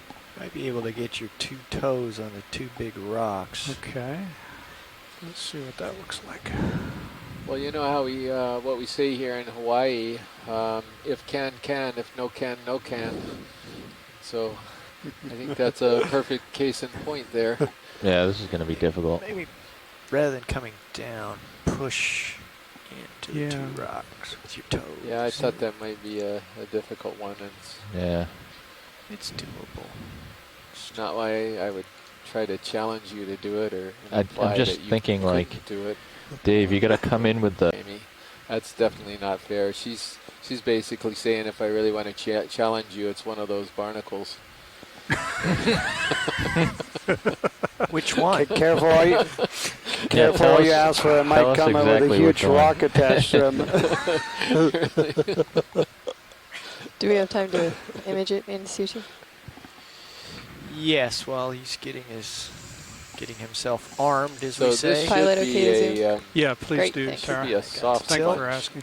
I believe, and it should be as brittle as coming off. the others. And I'm bringing up hydraulics. I gotta do that for you. Oh, okay. Yeah, so I may even go a little further on this ID. I'm going to consult one of my images. And let's see.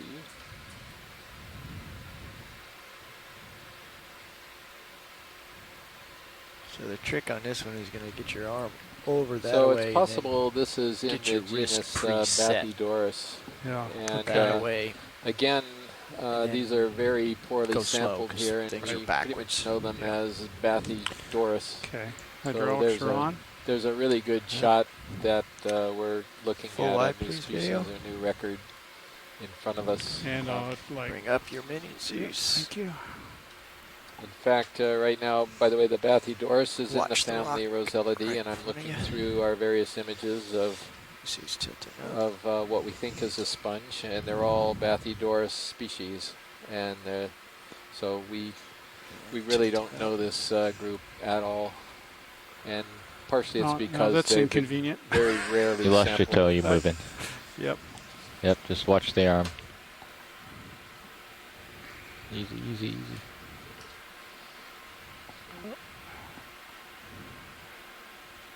Am I full wide? Back up. Back up, back Oh, up, yes, back you are. up.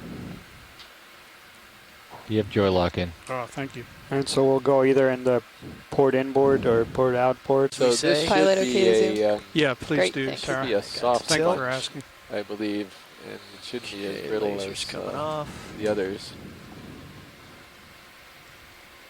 And I'm bringing up hydraulics. Yeah, I there's gotta a, do that for you. Oh, okay. Yeah, so I may even go a little further on this ID. I'm going to consult one of my images. And let's see.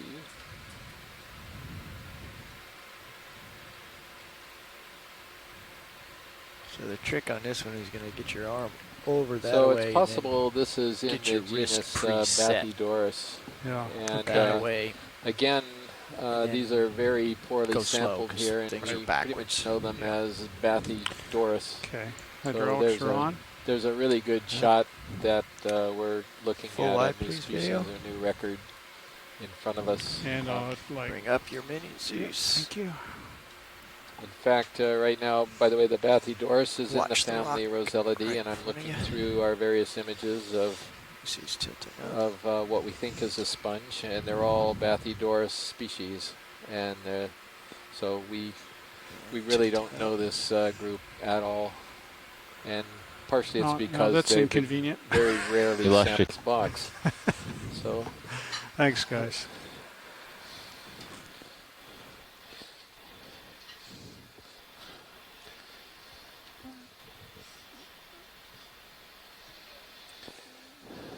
And we are, of course, very excited here on board. This is the first time that the Okeanos Explorer is collecting specimens on one of their expeditions. And these specimens are all extremely valuable because we can learn so much more about them by bringing them back in the laboratory and putting them under a microscope, grabbing a little bit of their tissue to get DNA sequences.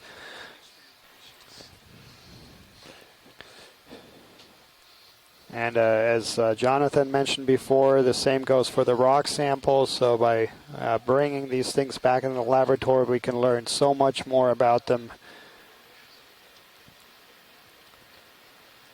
And particularly, and particularly for the sponge and coral samples. So these animals are very plastic. You can have the same animal starting to look very different when they are growing in different environments. 045, and but I'm conversely, looking you can have 160. So I've different swung around to look species back at starting you. to look very similar when they're in the same environment. So by grabbing a sample, it's really the only way we can conclusively identify what they are. And that's really the starting point, is just getting an idea of what species are found here. That's really the starting point for a lot of other ecological questions. you could also take a look with just that last zoom we had, how little damage he did to the neighboring sponges there. So that's actually that was actually a beautiful collection that that Jeff did. And for the coral folks out there, this last one's for you. We are permitted to collect 2 specimens, biological specimens under our permit on each dive, and 2 rock samples. And so we've already got our rocks, and we've got 1 sponge, and so we're going to reserve this last one for the coral folks.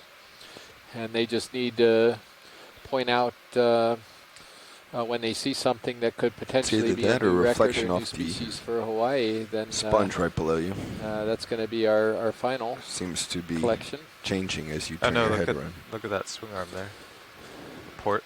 So we're heading right Yeah, now hard, at I mean, 10 it's hard to see degrees, so from we're my heading angle, but you're just right. slightly I can east see it of up north. there. I think that's me you're looking at. And we're going to resume our Yeah, because transect it's up the changing slope your here. screen, so it was something.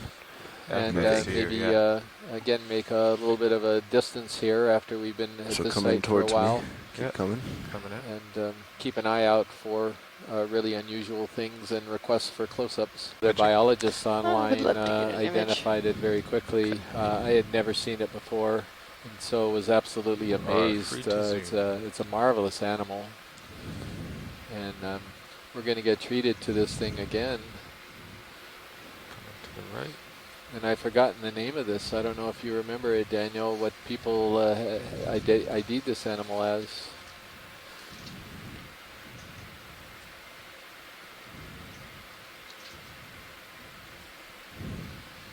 Tilting down. Oh, it's bobbing down, actually. That's the issue. Yeah, it's transparent. It's got this... bobbing back up. You can actually see a lot of the internal structure of it. I think maybe some people are trying to look this up right now. Yeah, we did have an ID on this, and it has a tunicate, but I can't remember the name. Right.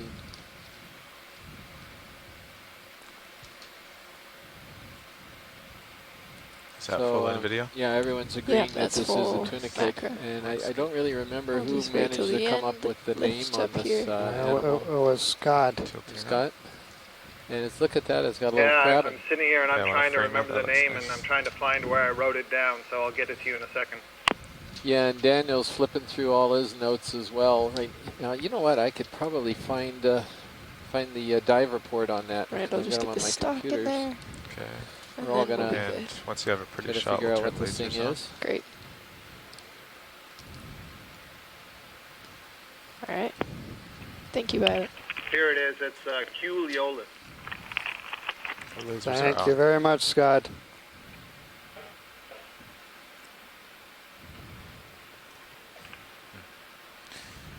Yeah, he's got And it. if I can make a comment, go ahead.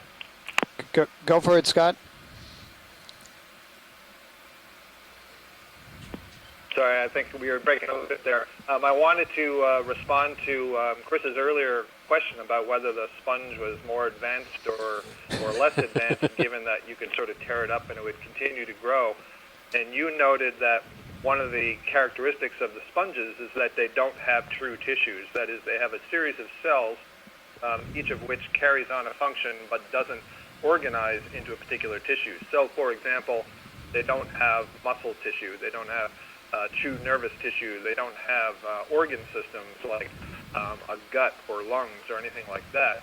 And so when you tear them apart, you're not ripping apart any of these tissues or organs, whereas if you rip a fish apart, you know, the organs would end up in different halves, muscles would be torn in half and so on. And so obviously that's a much more serious kind of damage. There are some animals, like some of the sea stars, that can repair that kind of damage, but that's not common throughout the animal kingdom. So maybe we should be saying those sea stars are more advanced. Yeah. Well, and the other thing, if I remember correctly, is that the cells of sponges, while they might have some specialized tasks, they are totipotent, so that any cell type of a sponge can become any one later on. So they all have the ability to become specialized in a particular task if needed. Yeah, and Amy had actually made a comment that there was an article. It was an article recently with a video that apparently showed we're on a very narrow ridge, and Jonathan, correct me if I'm wrong about this, but I think these ridges may be in part subjected to quite a lot of erosion to get a really sharp edge like we have here and similar to Pioneer Bank. And what we may be seeing is sort of freshly exposed rock, or a lot of it, as a result of landslides and failures along the slope of it. And we're not seeing a stable type of topography that would allow a really heavy buildup of manganese. Maybe that's one explanation too. Jonathan, you care to comment maybe? Yeah.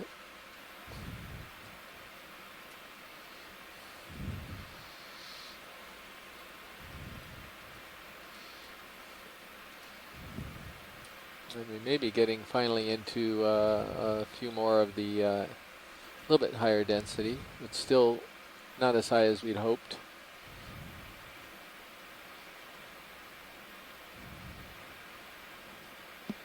So some more of these beautiful, I guess,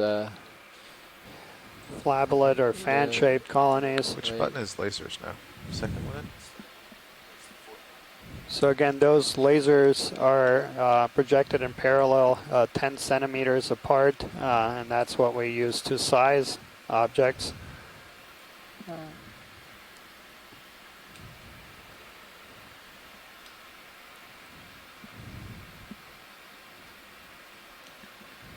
And yeah, so that looks to be about a meter in height. It's a large coral. Coming back to center.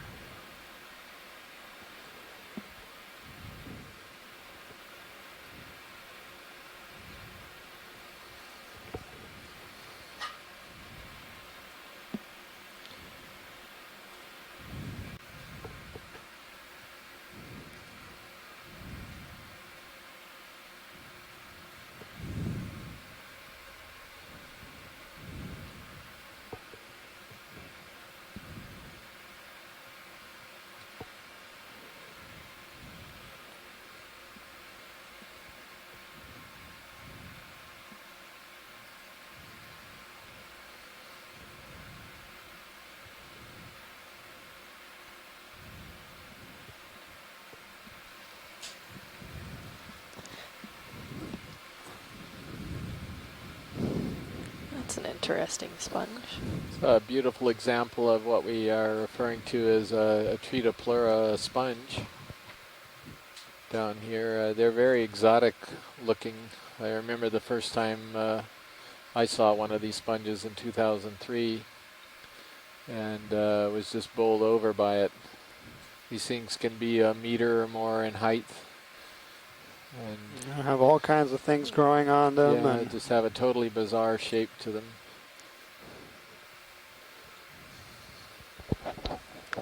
Are there corals growing on the sponge? More Yeah, likely we'll have to hydroids see what they are. from an engineering standpoint.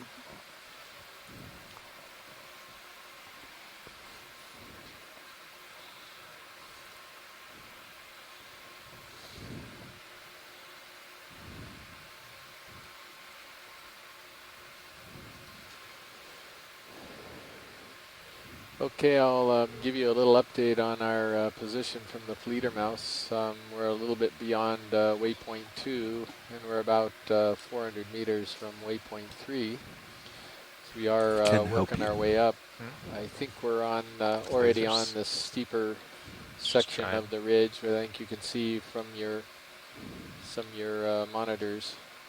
We're sort of at the base of the steeper section. Push on Sirius.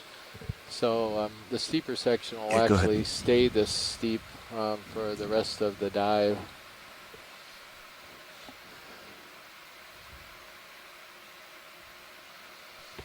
Yeah, so if we can get a zoom on one of those colonies that's growing on the sponge.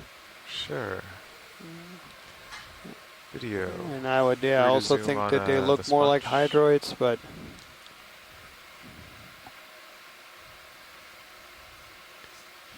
Your left toe's going to come into yes. a rock in a while. Yeah. And those are definitely Just hydroids. a heads up. Yeah. Should we take my camera and tilt up as I come down? You can. Yep. It's one of these, so Mimi Lobecker just entered the control room with us. And welcome, Mimi. I drive her crazy because she has to rush to put her headset on to say hello to everybody. There it is. Still don't hear you. You keep pushing the wrong button. Yeah, like me. You're down. Can you hear me now? Okay. Yeah, I can hear you real clearly now. Okay. Yeah, I was just outside taking some sun photometer measurements. Oh. Which is a side project that we do. It's one of our surveys of opportunity, and we're helping NASA ground truth their marine Would you like to come aerosol up now? network data. Yeah. See if And there's I something at walked the into top we this can see. beautiful image, and I asked what it was. It's huge. Yeah, it's one of these big Come leaf partial video sponges. so we can find That's one. what we refer to them, and we're zooming in on it to figure out what all the That's in things the were best that were position growing in on it. light. Mary, are you still with us? Probably this one that's center screen. All right, Yeah, go I ahead. think so. This is She all may they have signed requested to off. see. We weren't getting very many crabs, I think. Looks good. Thanks, video.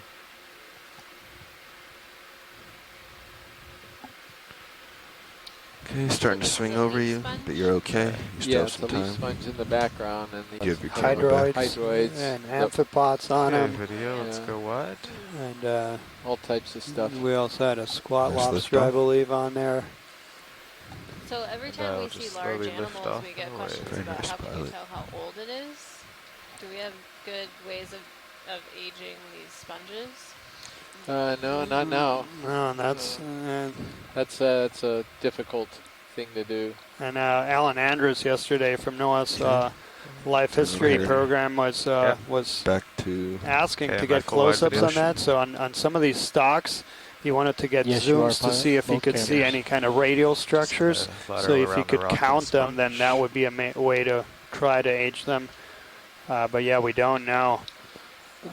Precision of those measurements is going to be less than the actual increments. Can That drop makes another it very target now tricky. for a ridge top. So it's easy to do with the tree ring because it's a All right, seasonal got a annual nice thing, little but with crumb something trail living going. in the deep sea, you don't necessarily have that Well- cycle of growth that's as well known. Yeah, and so that's an interesting thing. So corals do have growth rings. So they lay down their skeleton in concentric layers. And now, so you can count them. One question then is, in what kind of rhythms are they laid down? So in terrestrial trees, you assume that these are basically the seasons, so they're annual rings. Now in the deep sea, we don't really know that whether that's also if it's just pulses of food.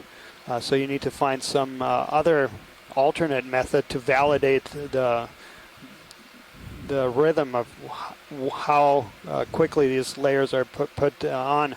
And so I'm familiar with a few studies in shallow water Right, I with think I'm, shallow water black corals where we're they've good if we actually wanna do another ship move. counted All right. Keep it at 80 degrees. Looks Yeah. about thousands of 8.5. rings 8.5. on All right. a very narrow trunk. And so they were thinking about daily to weekly increments there. Now that's a fast-growing species, so yeah. And Bridge, this just is by Nav. counting the rings, you can't say something conclusively about the age.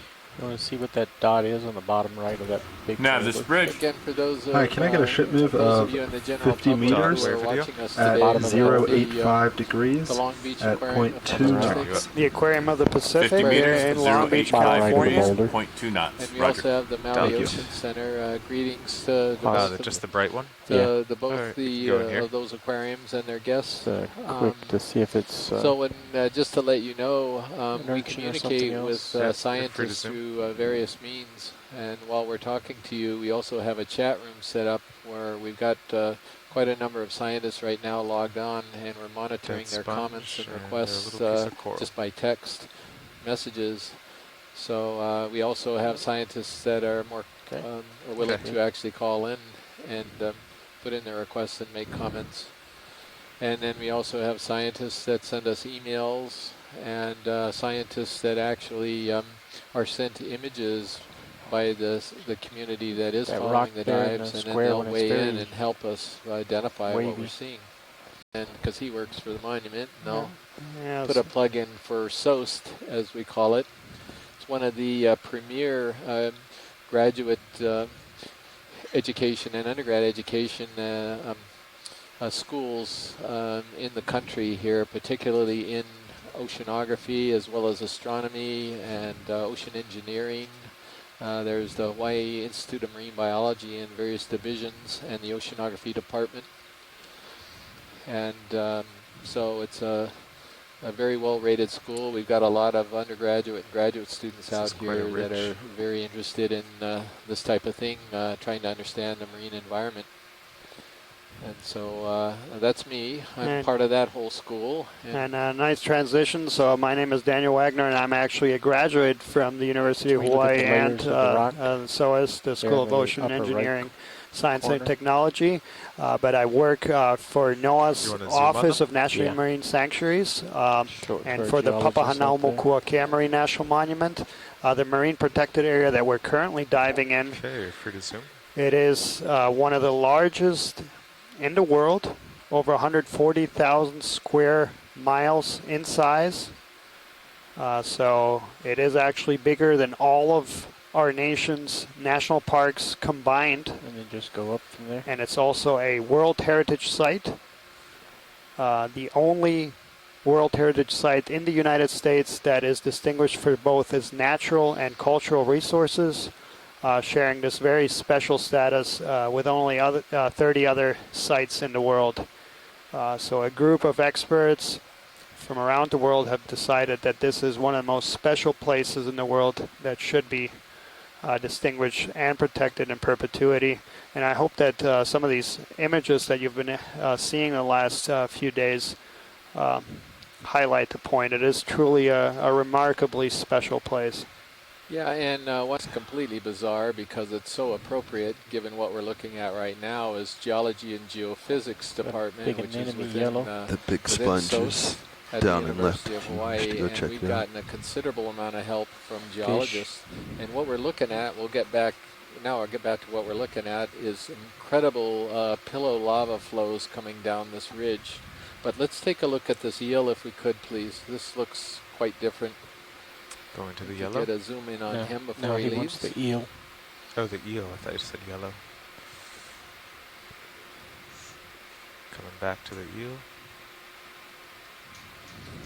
The geology at this particular position, location, I think is the most spectacular of the dives so far, and maybe we'll get some comments on it as soon as we get through imaging this fish.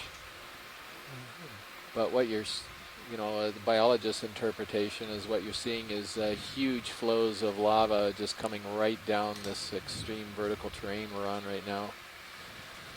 And that's what you're seeing. It looks like giant tubes of toothpaste. Get closer to it for That's me. the way to be able lava to show comes them out that detail. underwater. Yeah. Get closer and keep it in screen.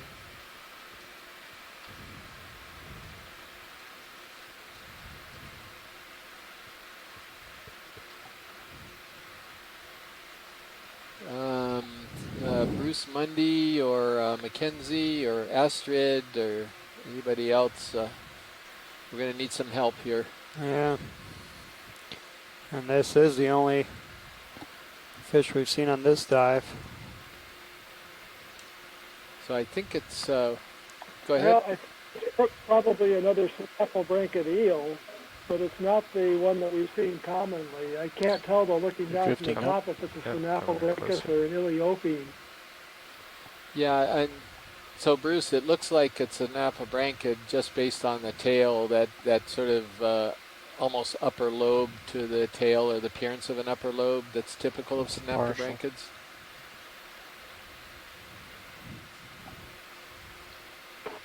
Yeah, that's my impression. Do you think the model appearance is from damage, or do you think that's his natural coloration? Hold it there. I'll zoom into him. Okay. Well, that's really hard to tell. I don't know. I would think it might be natural coloration, but I really don't know. You know, very few people have seen these things alive. They mostly are known from specimens brought up in trawls where they are damaged. So the dorsal fin is quite forward, Bruce. It's almost over the pectoral fins. I don't know if you can see that on your monitor.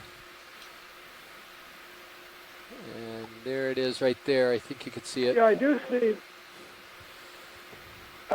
that, and in looking, it looks like the lower jaw is much shorter than the upper jaw, which I think is a characteristic of the Iliopine snaffle-branchids and not the Snaffle-branchus species. All right, Carl, I think it's time for you to start okay. moving on. Full wide video.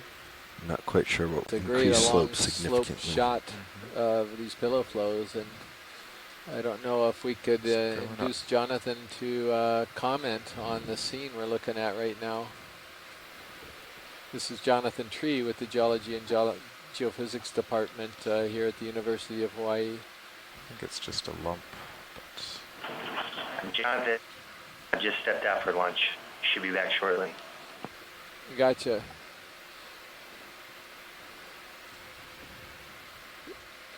So a couple of you may have noticed that some geologists that have been following the cruise up until now are not showing up today. Michael Garcia emailed me from New York City. He had just flown from Hawaii to New York, and he was headed to Europe to attend a conference. So unfortunately, he can't join us for the rest of the cruises. Dave Clegg is extremely busy. He's a geologist at the Monterey Bay Aquarium Research Institute. And he did participate with us yesterday and has been watching all along. And then he too was unable. And John Smith left this morning to do some test dives with another ROV that's part of the University of Hawaii facilities as well. A new ROV that they're testing out there. So we got Jonathan Tree as our geologist, who's been very good so far, and he's out to lunch at the moment. Another eel. So they've been very good so far, and he's out to lunch at the moment. Another eel. So these are definitely pillow flows, top right, and that's how lava comes out underwater in the deep sea. It's not moving. And it looks like we're getting a little bit more biology on these flows, and maybe because they provide a little harder substrate for things to attach to than the cobbles. Yeah, not just harder, but also more stable. Yeah.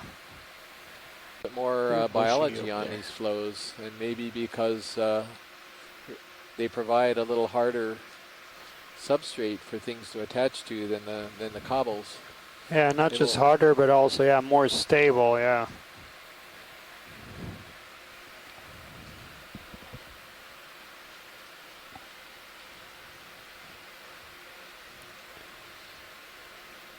Now we were talking about both the University of Hawaii and Papahanaumokuakea, but I'd like to also point out NOAA's Deep Sea Research and Technology Program, who have been instrumental. They coordinate major efforts on 3-year cycles to map, characterize, and study particular places within the United States. And within the next 3 years, they're going to be focusing here on the U.S. Pacific.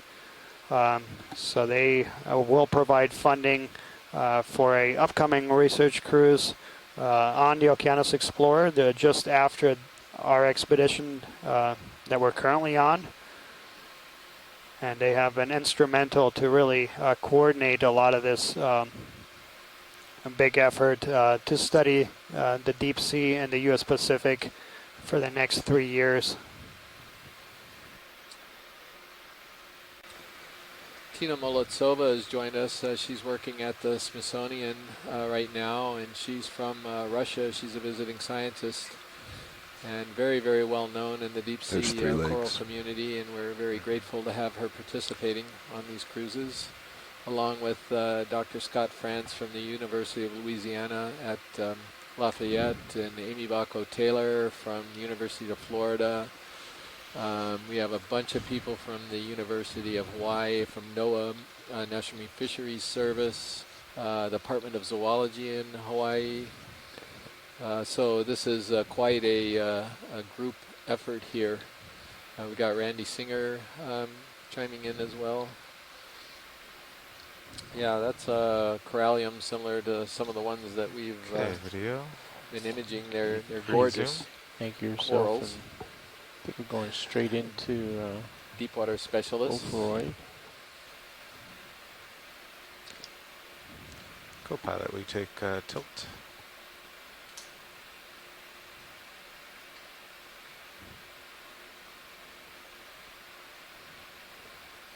So we're going to see if anyone can come up with an identification a little more specific than corallium. Little worm on the right-hand side of the screen. In the family Corallidae. These are in the group referred to as precious corals here in Hawaii because the ones that live in a little bit shallower waters have commercial value. And there's actually a listed fishery for precious corals in Hawaii. I don't think it's particularly active right now, but it's... No, it has been dormant for quite some time. Now again, we are in a protected area, so they are never fished here, but they could be potentially fished in the main Hawaiian Islands, but that fishery is currently dormant.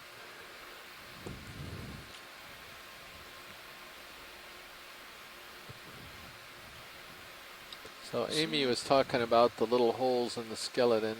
Let's see if I could see those. Not sure I see what she's talking about yet. We're looking at this ophiuroid.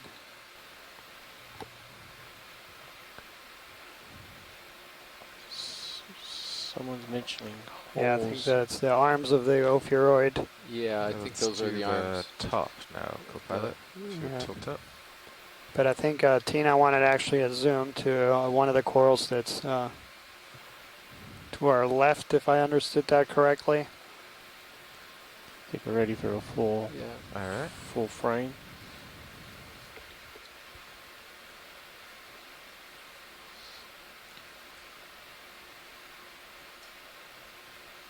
Full Holding frame. that.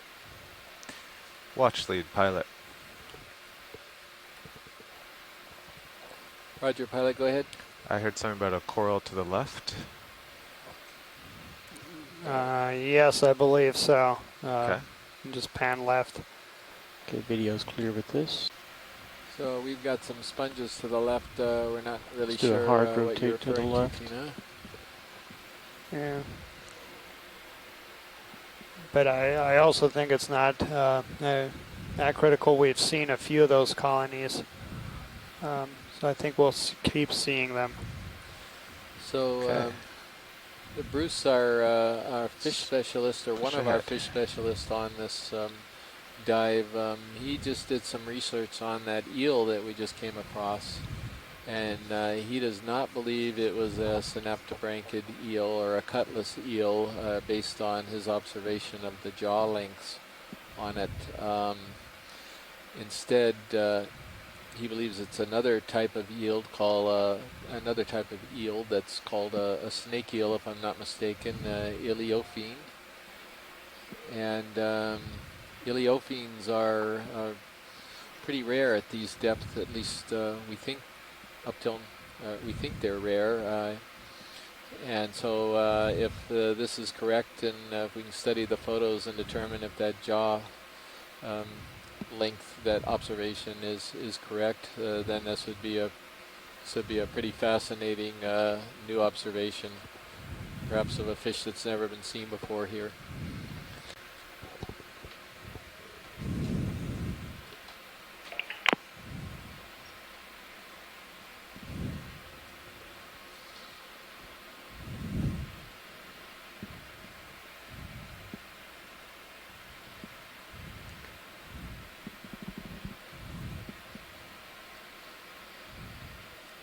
So we're slowly, maybe it's just my imagination, but I think we're slowly getting into a little bit higher densities as we get a little higher. Yeah, and I noticed it when we first started seeing these larger pillows. We see one of these spectacular Poliopogon sponges there. I'm going to come up a bit and see white if we can things see how for steep the general public edge is here. watching these big, huge white things with holes in them are deep sea glass sponges, and they're really magnificent animals down there. These things can get to 1 meter tall and 1 meter or 2 across, and who knows how old these things are. There's just really no way to date a sponge like that that anyone's come up with yet. And what you're seeing the sponges growing on are these beautiful pillow lava formations. This is how lava comes out from the vents undersea here in these sort of ropey type of toothpaste looking type of extrusions. And so this is really a rather remarkable deep sea scene that we're looking at right now. And so, yeah, Jonathan just returned from lunch, and we'd asked before. So we just started seeing these beautiful pillow flows here, and we're wondering if you wanted to share any thoughts.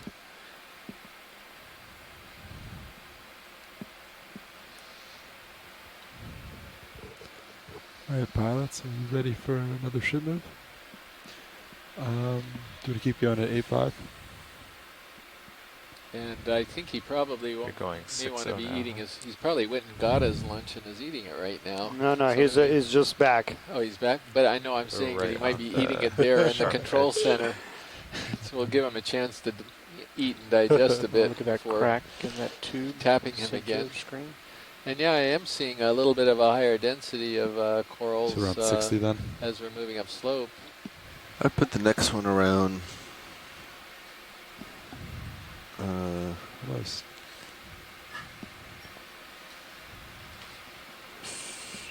Give me one more scan. So it's a really interesting terrain. Do you want to zoom on this cracked Yeah, pillow? I'd put the next one around 070. You got it. So it looks like a sheath coming out. And Jonathan agrees that these look like beautiful intact lava flows. Yeah, I was looking at, yeah. Bridge, Higher this is up. Nav. Look at this. It's the one on the far right, but I figured I'd go with this. Now this bridge. Hi, can I get a ship move Probably a of really young bamboo 50 meters coral. at I can see, I 070 think I saw, degrees at a note 0.2 on it. knots?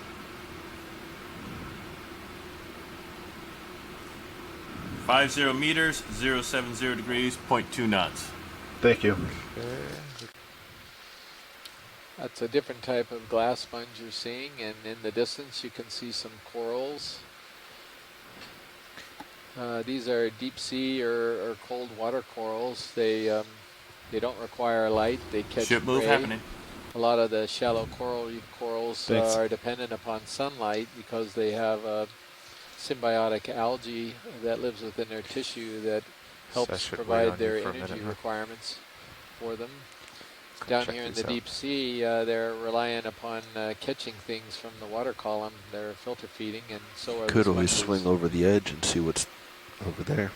So oftentimes you'll see corals that, many corals that have sort of an upright planar type of a structure because they need to be up into the water current where they can capture food, as opposed to some of the shallow corals that can form large rocky mounds, and their primary direction is up for them in order to expose as much surface to sunlight. Down here in the deep sea, the corals are trying to expose as much surface to the water current, which is typically going sort of horizontally across the substrate rather than coming down or anything like that. It's a great pace for the still camera. So that's So why don't you're go seeing this difference too far in down, the but types of corals. For those of you who are familiar turn with and look what down. shallow water corals look like. You don't want to And decrease your altitude. in relation to the directionality that you're mentioning, Chris, this has been done a lot of times. And we've seen it on today's dive even, is that when you do see the fans, they all seem to be oriented in the same direction, and that gives you a pretty good indication of where the predominant current direction is coming from. Because we're talking about a rock, so Jonathan Tree made a comment here that he sort of wished that that the rock sample came from here, and it's obvious why. This is clearly pillow lava basalt that's right in front of us. Some beautiful Look at angular that wrinkled pieces, section on the bottom left. many of which are probably small enough to grab. And do a zoom from here. I don't know whether it'd be possible to potentially remove one rock from the box and you're free to zoom. replace it with one of these. And I'm only bringing this up because these are actually the types of rocks that he's typically looking for. Yeah. Coming back to it. Hi, Chris. Yeah, if we could actually replace our sample that we took earlier with one of these, that would be great. Okay, wide video. I think that would be satisfactory. We're still only picking two, and it is a rock. We're not talking about a biology sample. Well, yeah, so we can take actually, we do have a rock box. No, that's what I would just turn your head left for a second and see what's downhill, because we still haven't gotten a view that way. It's just a moment. We were trying to have a more little a view side of how discussion of quickly it drops whether off. something like this would be allowed under our permit. So We you're have going for? sort of Pretty strict permit conditions, and you know we're not really certain whether we can do that or not. And Daniel was pointing out that we may have some flexibility in perhaps special cases to collect an extra rock here. He was actually more concerned Hello, about pilot. moving something from one Yes, place to the co-pilot. other, which seems to be Do you want to something the monument pick a rock frowns here? upon. Should we bring the ship to a stop? So I don't think we're allowed to take more than 2. I don't know whether Well, they're we could currently discussing removing one. I don't know whether we could actually But wind if this up is a getting good area, a we may third want to. sample here. If I'm hearing you right, that would actually be a more desirable option than just replacing the one that we have.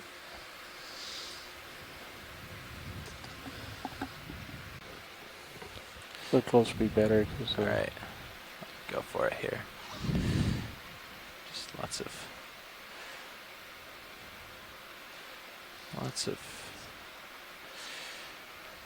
things to be gentle with nearby. Yeah, and we've got a. I didn't see the prim note, Amy. I'm trying to look at the screen and look at the chat. This is Okay, challenging. you can here. go on in. Pushing in.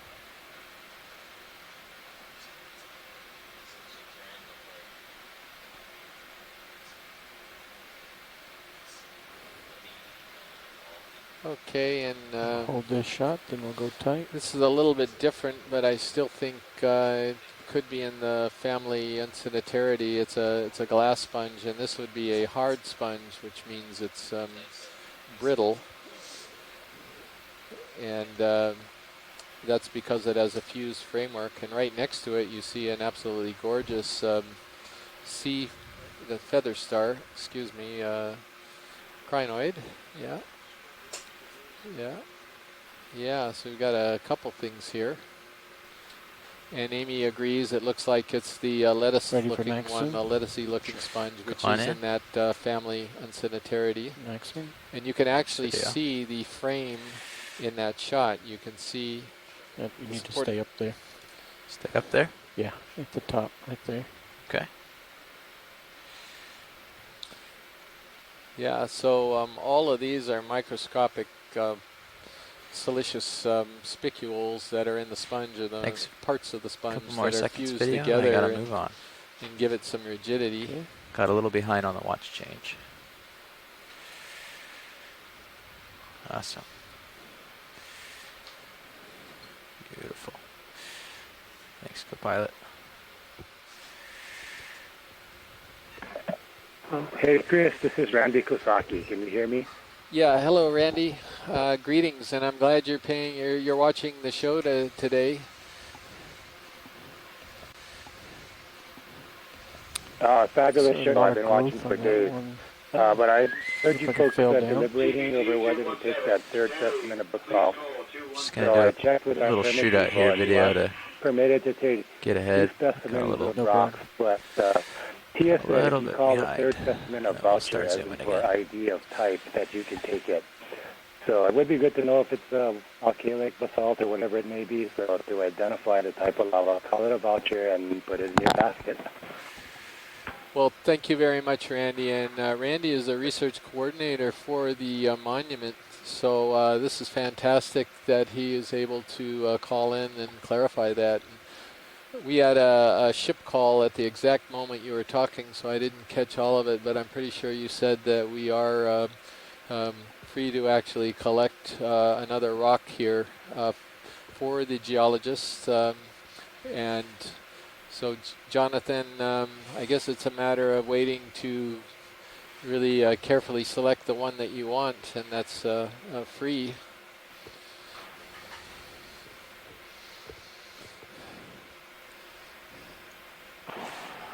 Do you want to back down to where the rubble was, watch lead? Stand by, Jonathan. Roger, pilot, go ahead. So that rubble was back behind us a little ways. We're going to have to stop the ship and back up to go back. Do you want to do that, or do you want to continue till we see something loose? I'd like to continue until we see something loose. I think we're going to find more loose rocks. Thanks. Thank you. Is that the coral that Tina wanted, the little gold one there that she wanted to take a look at? Thanks, yeah, that does look like a Stauropathus that we've imaged. So these are some rocks in here. Do you think you're swinging? If they look loose, pilot, these type of rocks would be satisfactory, I think wouldn't they, it's Jonathan? a couple minutes ago, so probably another 3 or 4 Yeah, minutes. these rocks are very angular and their edges are very sharp, so it suggests that they haven't had the manganese coating growing on them for a very long time. It'd be amazing geologic samples. So would you want to just grab from here, or would you want to look around a little more? Would you rather get one in the box, or wait a bit? The laser's on right now. Laser's on. You know, let's just go ahead and go for one of these more angular-looking something swimming left cobbles that are right in front of us. We're currently at 2,173 meters, diving of a pretty sharp ridge that extends to the west of a bank that's very poorly known in the northwestern Hawaiian Islands. It's only known right now as East Salmon Bank because it's east of the better known Salmon Bank. But we are in the Papahanaumokuakea Marine National Monument. This is the 9th dive on the remotely operated vehicle deployed off the Okeanos Explorer of a total of 19 dives that we'll have through August 21st. So you can all do a snap zoom on the see in real time, follow these dives. To the left. We'll be diving every day for the next heading around here. a week and a half, I'm facing and it's about been very 015. exciting because we are Okay. surveying we're a little off places track, I'm that we sorry. have The ship is stopped, so never set surveyed up. before. Perfect. This is the most remote part of the most remote archipelago in the world. Zoom in your command. And now we're even exploring the most it's remote depths. I'm gonna have to switch So toes we're, here. So just that's might be true a little exploration. bumpy. Stand by. And I'm very happy that you all can follow along. To switch So toes we're, here. So just that's might be true a little exploration. bumpy. Stand by. And I'm very happy that you all can follow along.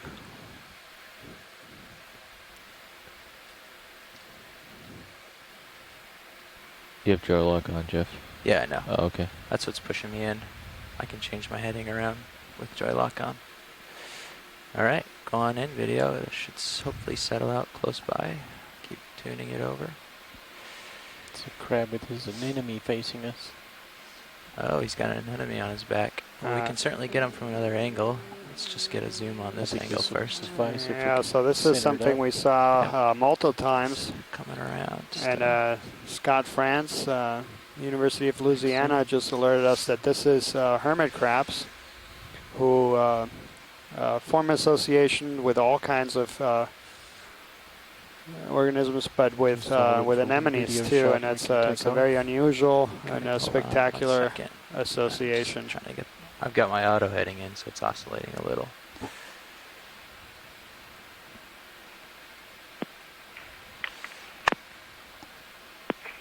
Yeah, Daniel, one of the hypotheses is that it's so rare to find large snail shells in the deep sea that the hermit crab is. What was the shot you wanted there?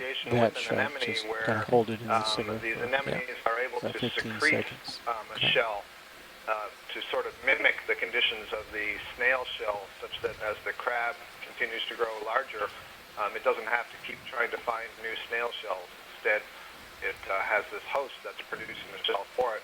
And the anemone benefits because the crab will move around to new food sources. Perhaps some of the food particles that are tossed up while it's feeding can be fed upon by the anemone. And very unusual association. Okay. Now you come starboard and I'll follow you. Follow your heading. Copy that. Coming on up.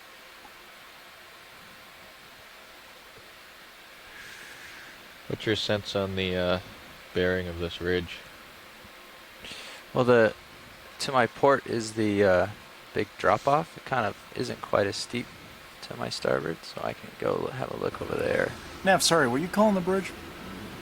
Negative. So yeah, this is a very good view. Sorry, every now and then I of hear this something from the sharp farm at the bridge bridge. that I I was wasn't sure if mentioning. that was you calling. So this Yeah, no ridge problem. which extends to the west of a tabletop seamount, also You known see as it a in serious, guyot. it's kind of So this ridge is only about 100 meters across. Yeah, but it's sort of off towards Sirius's starboard a little, and it's maybe. a beautiful view of this topography. Zero and 045 or something. thanks to our mapping specialist here on Does that board, sound compared Mimi to our last few Lobecker, moves? who's put Sorry, together keep some saying it beautiful again. In order for me to three-dimensional light it models down there, you have to pull off a little further to get that you can all okay. see Sorry, on, I was doing this navigationally.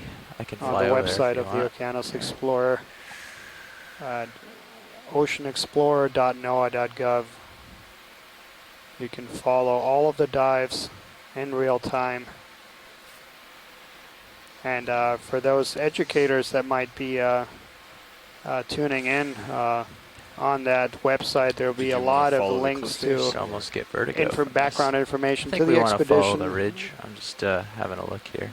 Okay. As well as some classroom activities and curriculum. Some very great resources on that website. Okay.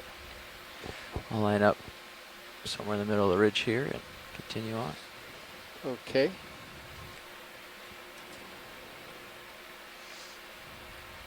So right now, Sirius is facing 045.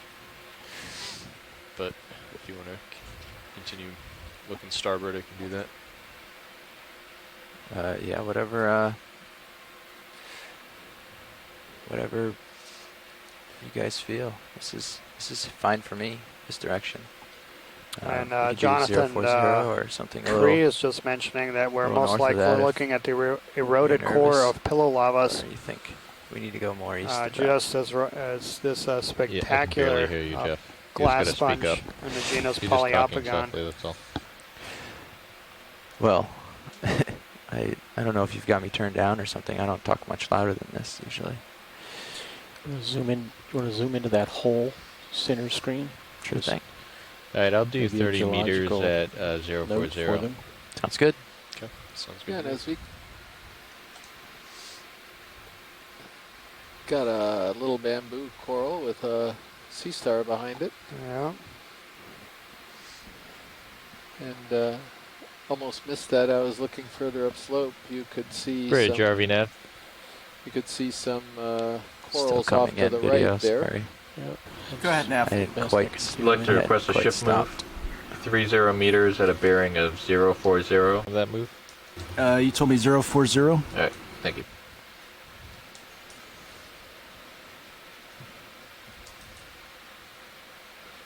So one thing for our viewers, and as also a reminder to our scientists, when we're going up such really steep terrain, there's a great deal of care to line up 3 different vehicles that make this all possible. You have to have the ship, you have to have the camera sled called Ceros, which is attached directly to the ship, and you have to have the ROV tethered to Ceros, all in the correct position, and it's a difficult task when you're dealing with such steep terrain, and as we found on other dives, it's challenging, and so it gives us a chance to actually look at things as they work their way up this terrain.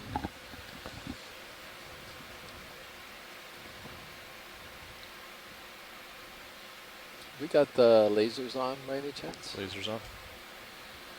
Get an idea of how big this guy is.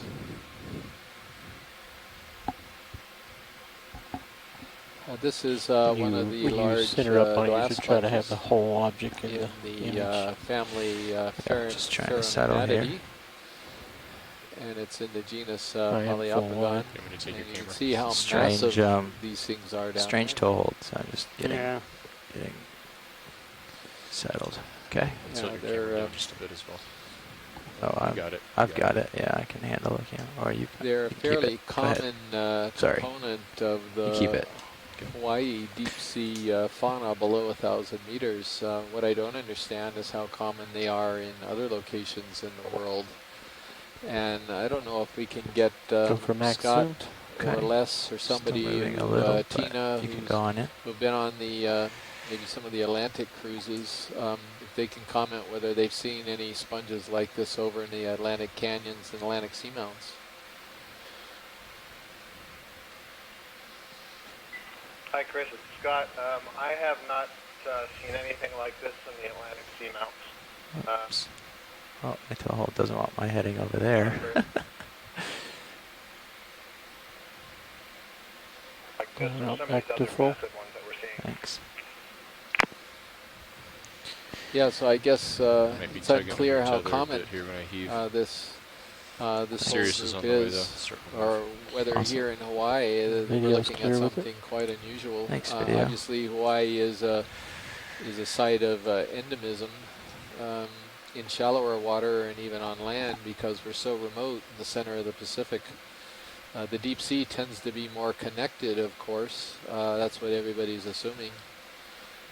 And we can't really say whether this is unique to Hawaii because we just haven't been in enough spots. And one of the fascinating parts of this year's cruise is that in September, Scott France, who's been a participant on the cruise so far remotely, will actually be the lead with Mackenzie Phillips, I think. Geringer. No, Geringer, sorry. I knew that was wrong. Excuse me, Mackenzie Geringer. And, the two of them will be hosting the September leg to Johnston Atoll. And I think they're going to find out whether these huge, massive sponges extend to Johnston Atoll. Yeah, and then looking further out, just to elaborate there on your question about connectivity within these very remote places, and we'll be going to further places in the U.S. Pacific, going to other places of the Pacific remote islands, as well as the Mariana Trench. See what it is. And that's going to be one of the big questions: is how similar are these communities? Do we have the same species? Do we have different species? Dots. We have some hydroids there growing on the bottom of that rock. Again, a bit more of these barnacles that we saw earlier. We have some hydroids there growing on the bottom of that rock. Again, a bit more of these barnacles that we saw earlier.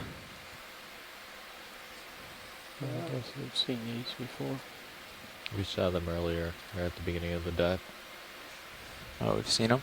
Yeah, we saw them right at the beginning, but they are interesting.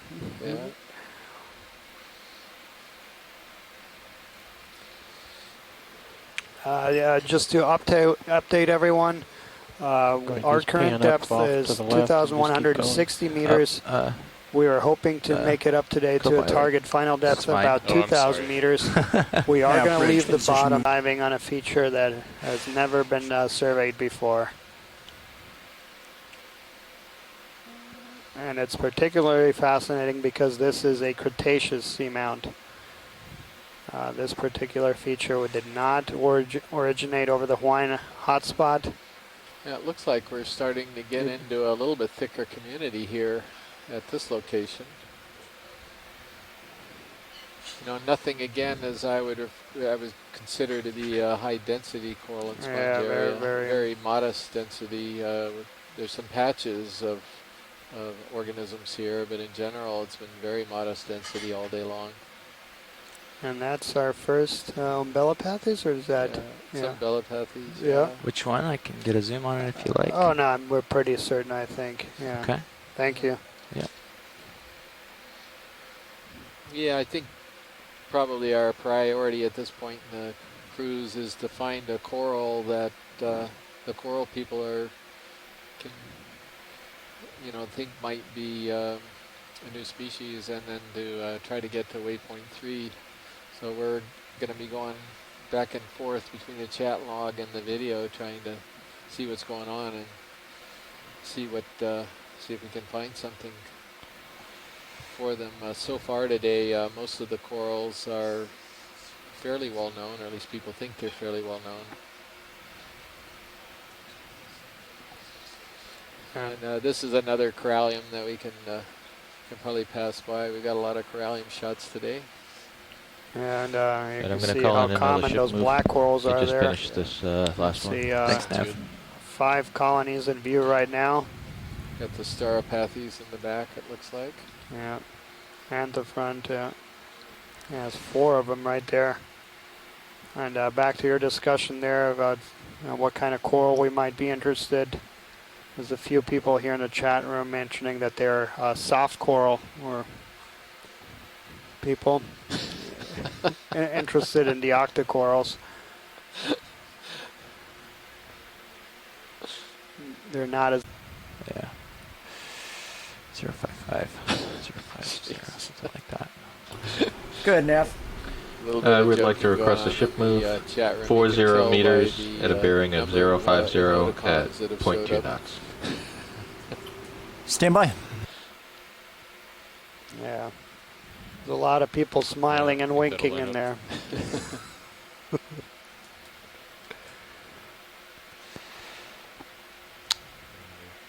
Getting to your so again, we can tethers. Move initiated. Having a look at this. Thank you, Bridge. Tritoplura. I guess that Sure you larger can. fan is Center just it the up. thing we've been seeing all Go day. ahead. Is that correct?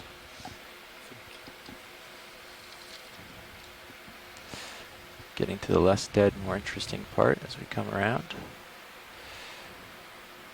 Track the zoom however you please. Whatever is good. I'm going to tilt up a little for you. Is that good? Oops.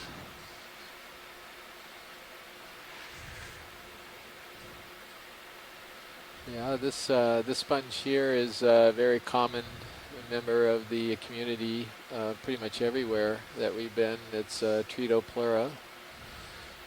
And this one is probably Tritoplura species 1. Often has sort of a little bit of dead material on it on one side and live stuff on the other side. Feeling the tether Not bob sure there, what's going on videos. there. And my tether's yanking me around. I've seen all these spectacular sponges Yep. when I was first starting to work on female. We knew the live side was just out of reach. Really beautiful. Big coral to your starboard. Yeah, you don't have that to is- convince me, it's a Scott. little bit- I'm a little bit fish out there. guy We can who's zoom a from convert here, to sponges, but which is just even wait a couple minutes and get it. farther away taxonomically Here's an interesting little than you are. sponge, So as I long had as to I make have a a much second greater video, leap this might to be a fun sponges, zoom. and Hold on. you're yeah, you Yep. know, you wouldn't have that far to go, but What's that they're little guy? extraordinary animals, and they're so unknown and so many undescribed species here that they're quite terrific. Close enough. Way. Go ahead in. So that's Wonderful. Calophacus. It's in the family Euplectellidae, and it's probably Calophacus calodiscus is the subgenus. And the interesting thing about this particular colony that they're zooming right now is it's got a 90-degree bend in the stalk, and so it's not really sure what happened there. It looks like it's had some regrowth. It almost looks like the stem broke down below. Or the rock fell yeah, over. that's what I was going to say, because it's attached to the side of the rock. Starting to move. Thanks, So it co-pilot. looks like that rock just might have moved. And just like we observed earlier with that bamboo time. coral that Go was ahead, laying over in the branches were I'll just growing track upwards. along here. You can leave it at that. zoom. This appears to be the same thing here, is that this thing might have fallen over, is now growing upright again.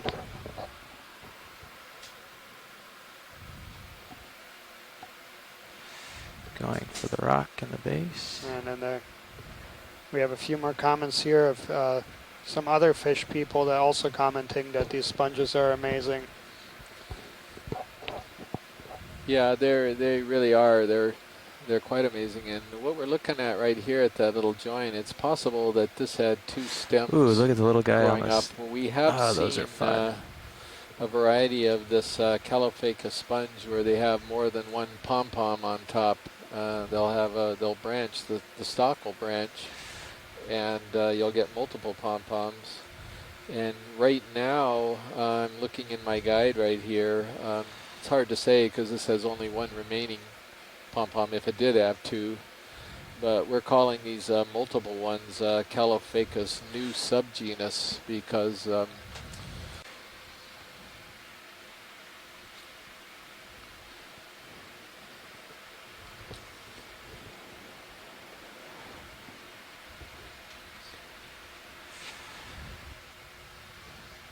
Do the lasers on, Copilot? So I'll check on our position here. We certainly do want to make our final waypoint if possible before the end of the dive, and I think we're waiting for the ship and the other things to line up properly, so we're taking advantage of the situation.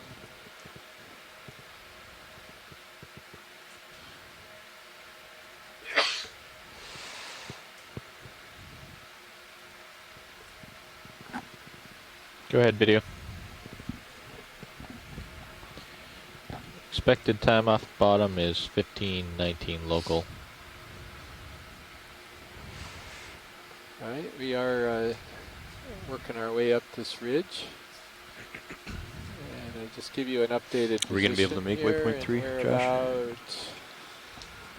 About 260 I thought I saw it meters was like from our 350 third meters and away or something. final waypoint. Go on in, video, if you want. So we're in like, or you pretty can good stay shape. wide, or free to do what you like. This is a bamboo coral that we've imaged multiple times today. This is the Ecnomyces that Scott France has identified. Yeah, we're still about 300 it's got meters those away. very characteristic polyps. It's kind of interesting that most of the colonies that we've seen today, or some of them at least, the polyps are all closed up. It's not really sure why that is. I'm not sure the ROV actually caused a water current or anything. Let's go in down here. Yeah, and it looks like we just lost the teleconference line. Did that look like a And yeah, we good are aware of that. angle? Yeah, I thought that was a fine heading. You don't Roger feel like that, you're thank getting you. off the Yeah, ridge? so we are Right, trying I'll to call another reestablish 50 it. meters Yeah, in. thanks for Sure. alerting us. Just keep it rolling. Tell me when, Copilot. I'm just No, you have time. taking up extra time. Bridge, Hey, are RV some of, net. it looks like some of the polyps Go. are open here. I'd like to request watch ship lead. I move didn't know if that was of interest. 50 meters, bearing 050 at 0.2 knots. I'm sorry, pilot, I Stand didn't by. hear you. What was Thank that you. again, please? I know you were saying all the polyps are closed. I think this section's got a few open ones. I don't know if it's of interest or if... No, we saw one that was that had them open. I see what you're looking at, but I think yeah, right now if we're waiting for the ship, that's terrific. Nav But, bridge, move we're initiated. just getting close-ups. If we Thank could you, Bridge. try to make Thanks, the final video. push, that would be great. Because most of these animals we've imaged already today. Okay. Yeah, thank you. Yeah, that's... I haven't flown over here yet, so he fell over on his own. So you didn't do that. That's I what didn't you're. do that. That's we're coming upon that. That's your story and your stickers. No, I'm just backing off. Yeah, the story involves not just the ridge, maybe its go on in. orientation, oxygen levels, the substrate.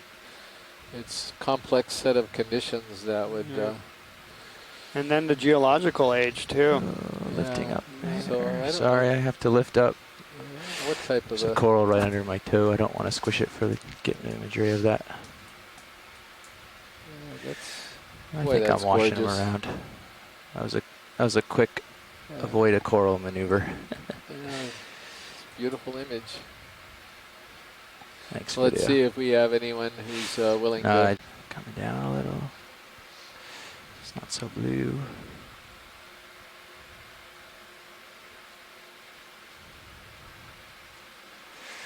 And while every one of these first 9 dives we've done has been special and unique in some ways, today we have seen quite a few animals that we hadn't seen before. And see, there's a double-headed Caliphacus. Yeah. Yeah, that's what I was talking about. Good to have you guys back. We lost you for a bit on shoreside. Just remarking that we had Good to hear you again. Yeah, I was just remarking that we have a double-headed Caulophacus in view there. And this actually is believed to be something different. This is the one I was talking about. That's Caulophacus new subgenus. Because this is very, very unusual to see the two. I know it's not the best, but this is where there heads. isn't things to squish. So we're going to go with it.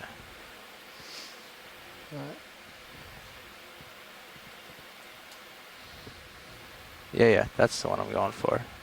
So one of the Caliphacus with two heads, yep, and one of the questions here is whether or not you just had an original Caliphacus and another one came and settled on it and started growing. Okay. And so looking at where the two, how they're related to each other, that's a little difficult. But yeah, and we've sort of concluded that they grow that way. It's just not a matter of one settling on another. Yeah. And the one that we've got in the Hawaii Undersea Research Laboratory's guide actually has. So you got time, it Jeff, has 7 just letting you know I'm looking down at of 70 these degrees. heads on All right. it, so it's quite yeah, remarkable. a couple more seconds on this, and we should run. That sounds like something from Greek mythology. Caliphacus? No, you're or 7 heads. All right, let's do it. Thanks. I'll pull up a bit so you can pull off bottom. Yeah, you're all right. Okay.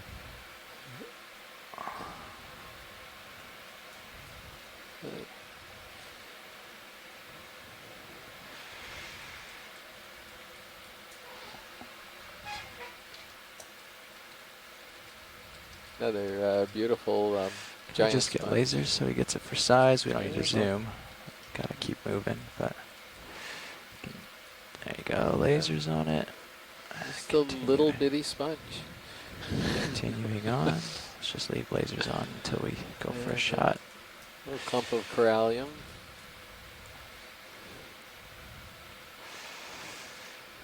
You know, I was considering threatening the coral people out there that with an hour and a half left, if they don't find an unusual coral, then the sponge guy was going to swoop in. The problem is that I'm not seeing new species of sponges at the moment either. Yeah, we see a whole bunch of commensals on that. Maybe we can get a close-up. Let's get a zoom on this. That's You didn't want a closer zoom? Okay. Standing by. Just come in on it. Got the current in my face, so I'm just fighting it a little. So I'm looking at the chat, and yep, I'm just getting in close, getting in the light, coming down. Co-pilot, you I want to think tilt I'm going to up? be the devil's Keep it advocate interesting. here. I'm going with Paracalyptrophora rather than Calyptrophora, which has already been and we've thrown got out in the size, chat room. so I'm going to take lasers off. Okay, thanks. And I'm going to tilt We're up. waiting to hear from some others. Sure. Yeah. Bridge, RV Pushing. nav. I've actually got my thrust pretty hard. To Go ahead, Nav. Walking. Where are we at that last move? 10 meters to go. All right, copy.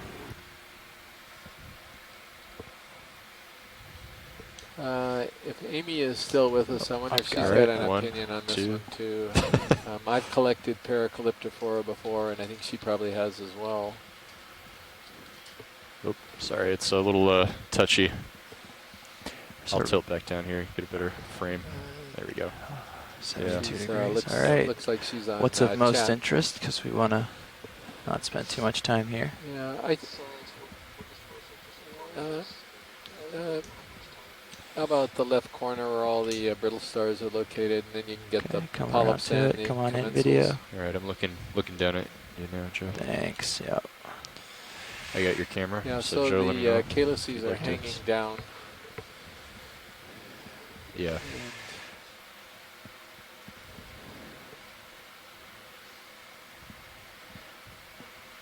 Yeah, I think it's a fishing vantage point that they might be eating.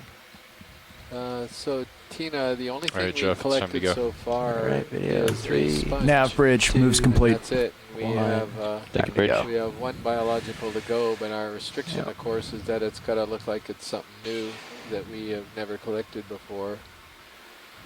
That's our constraint. And Scott is just pointing out that there are at least 2 species around to get in the that one genus broadside. Calyptrophora. Ooh, Actually, let's whatever heading. Let's go 040. Copy. Bridge, RV nav. Go. Next move, 50 meters, at a bearing of 040 Yeah, while we're here, at I 0.2 wonder knots. if we could take a quick Stand by. zoom of these stringy things on the rock that's sort of to the right of the screen. Absolutely. Those vertical stringy things. Yep. Oh, stand by. One more second. Okay, go on in. Thank you. Just still settling, but you can come in on it. Oh, on Nav bridge, the string on the initiated. top or the coral along the side? Thank you, Bridge. This one on the side, please. Okay. Just going for the stringy on top. All right, go on in. Oh, whoops. That was...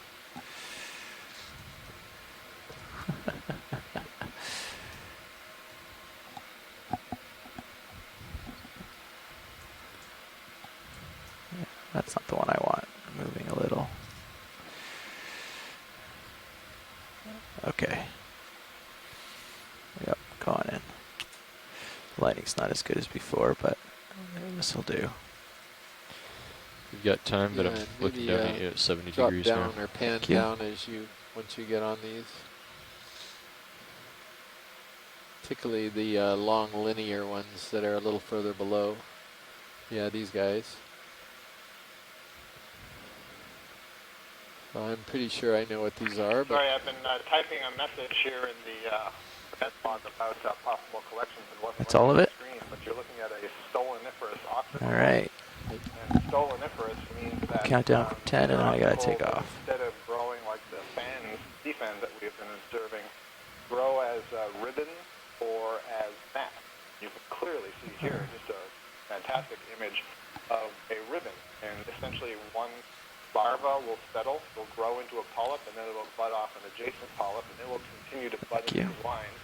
There are some species that grow two-dimensionally and so form kind of like a carpet mat over the bottom. So that was just a great image, great find. That's the first for today. yeah, and Scott, that's one of the reasons why I zoomed in on it.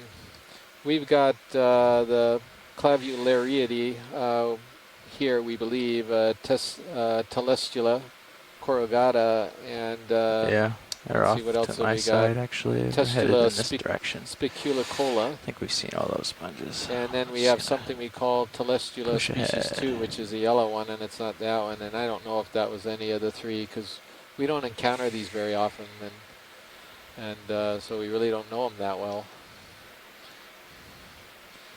Yeah, one of the things I think about the stoloniferans, and I couldn't begin to identify that to a genus, but they're kind of like the hydroids. You know, I heard Daniel talking earlier about the dominant species that we've been seeing down here. How am I looking? Very What's the often angle? the hydroids Looking get good? overlooked because they're very small. Okay. And Should often have the when crab you on the zoom in, sponge. you see, oh, look, there's hydroids overgrowing that sponge, overgrowing that coral, overgrowing that rock, and so on. And stoloniferans are a little bit like that because they grow as these ribbons on rocks or on other substrata, including other live organisms. And they can be quite easily overlooked. So it's interesting to ask, how common are they really? Yeah, these are they are pretty amazing. Substrata, including other live organisms. And they can be quite easily overlooked. So it's interesting to ask, how common are they really? Yeah, these are they are pretty amazing. We also have let's see, I'm just looking through here. Actually, we have more than that. We have a Clavularia grandiflora. There's a beautiful purple one that grows on corals, and it's a good point. There seems to be a variety that seem to be rock or substrate specialists, maybe, I don't know. And then we also have at least one variety, maybe two varieties, that overgrow other animals. In shallower water, we have a Carajoa rhizii, which is overgrowing the commercially valuable black corals here in Hawaii and is of quite a concern at the moment. And then we have this deeper, gorgeous purple one that overgrows gold corals. You got it. So do you know if that's true, that in that group, whether, they can overgrow anything, or whether some are really specific to other animals? And and The time others are at just 50 rocks meters is 16:30. Great.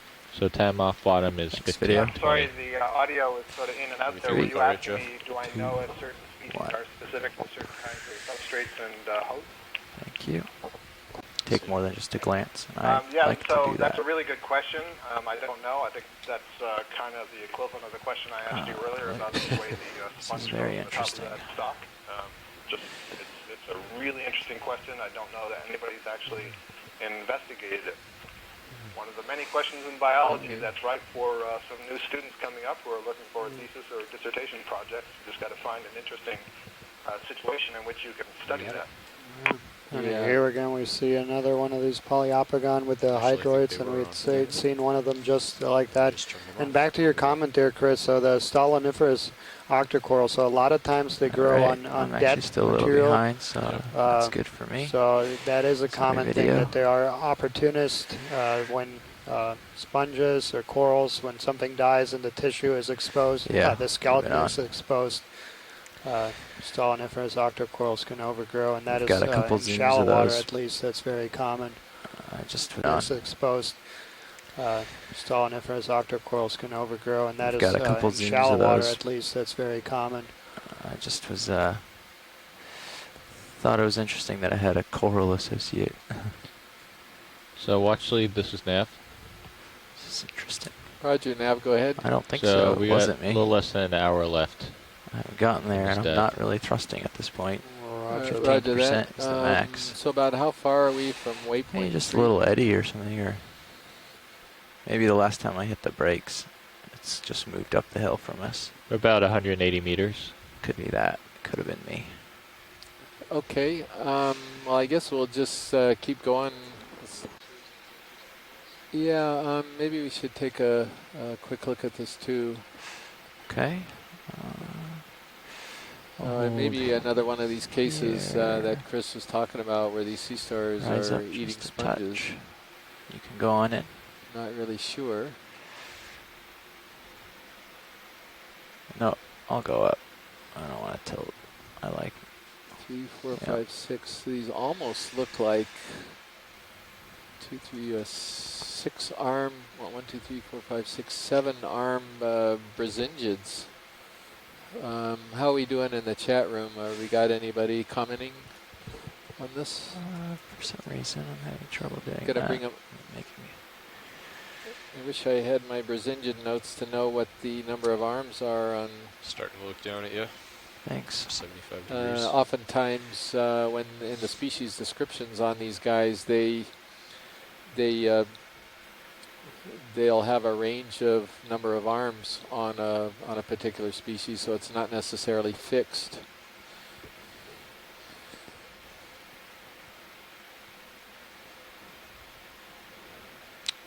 All right, about time And to the go. other one is 1, 2, 3, 4. All right, They're both video 7. 3, Wait, 2, 1, 2, 3, 1. 4. Let's go. 5, 6, 7. Yeah, they're both 7. Thank you.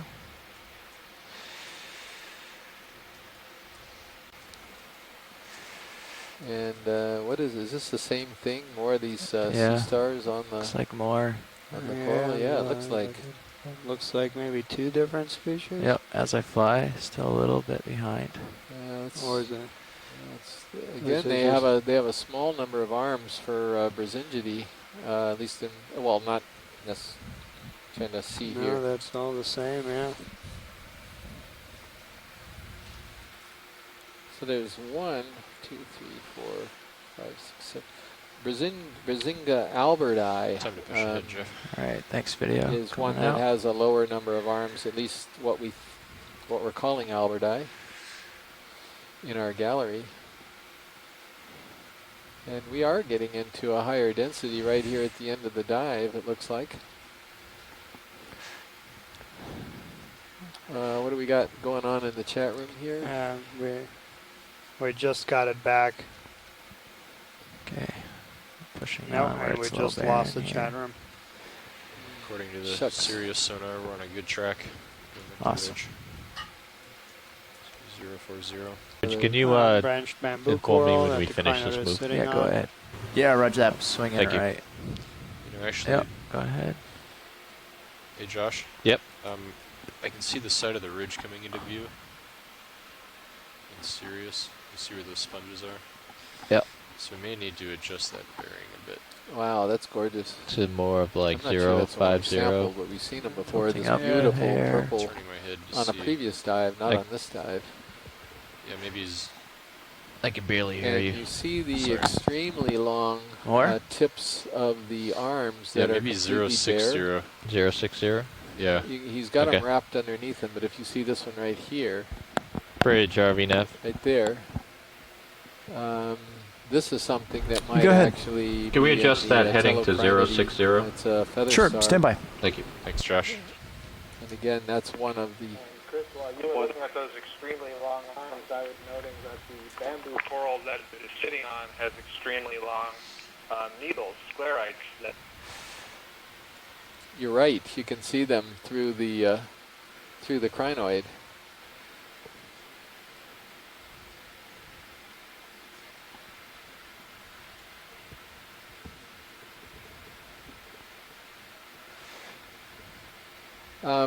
Let's hold off for a second before we move, if that's possible. Maybe it's not.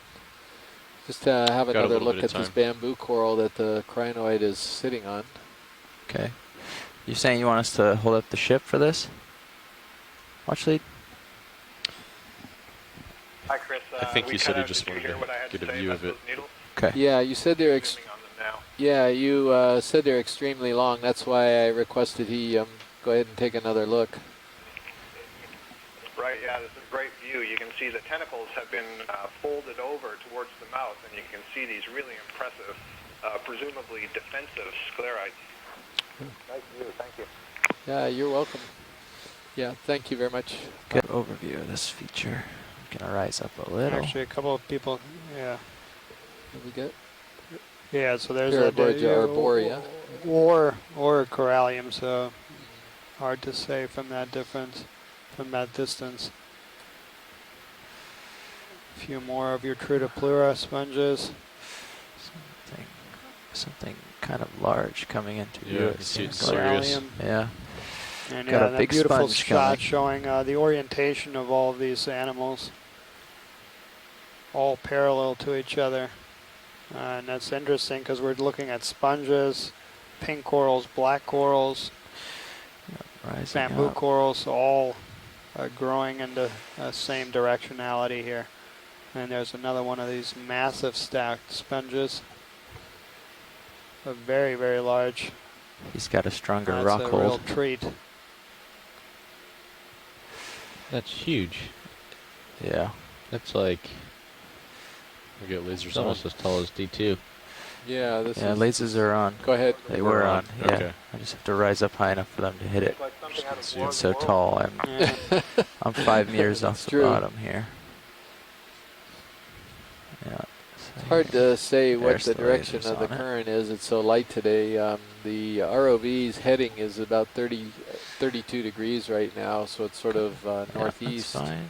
I mean, you can Yeah. see the particles as we're pretty still in still waters right now, but Yeah, even the sponge is oriented somewhat similar to the corals. Yeah. Then again, these animals integrate over longer periods of time and position themselves in the most favorable time in the long term.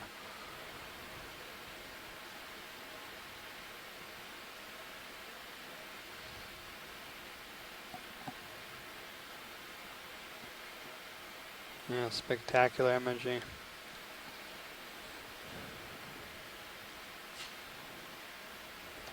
Thanks.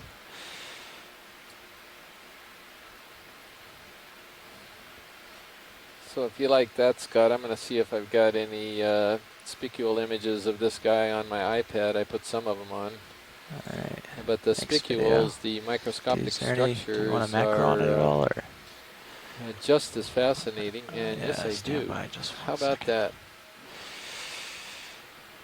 Just go Well, over this the particular light's species good. Yeah, doesn't. you've got a lot of sponge Okay. teaching to do with me. Yep, come on in. Thanks. So just to there's give the something on it. viewers a little bit of information, probably more than they wanted, But they're gonna get it. Yeah, they're gonna get it because I like sponges. I'm sorry. Anyway, the actual class of this animal is known as Hexactinellida, and the name hexactin that this class was named for. Sorry, Chris, to interrupt. You see that thing there? Yeah. I believe that's a benthic ctenophore on that sponge. Well, let's zoom in on that guy. Yeah, Take a look. We're going for it. We're trying. It's very small on a huge floating sponge, and there's no way to get a toehold. Standing up are the tentacle sheaths, so you should be able to see tentacles hanging out from them fishing. I got in a little closer. That's definitely what it is. So I'm trying to. Thanks, Scott. Get it. Yeah, we all would have known that anyway, right? Just a touch. Sure we would have. Time, Jack. Thanks. Looking down at 70 I was getting ready to learn about the hexactin. Yeah, I was going to go to species on that one. Not. Oh, jeez. I never would have guessed, Scott. Okay. My first ever platytena ctenophore on a Pisces 5 dive on cross seamount. I can't get my and it was really exciting, and so I just got this eye for them now. I'm just oscillating This is a pretty here. small one, but it's really interesting. So maybe many of the viewers, if they've been following along on dives, have seen several ctenophores swimming through the water column, and they're very 90 degrees, Jeff. recognizable. Thanks. Yeah, one more second. Bands of cilia that are called tomrose, and when they feed, they put off this sort of iridescence. It looks like a little rainbow. But this is okay. That's done. Let's go. It's evolved to take up a benthic existence, so it's become flat. Yeah, sorry. It's very interesting. It can creep around on the bottom, but those two white masses, those are tentacle sheaths, and there are very long tentacles that extend from them. More white. Lots and lots of white things. So Jeff, just so you know, that going up the ridge is probably about 40 degrees to port. Thanks.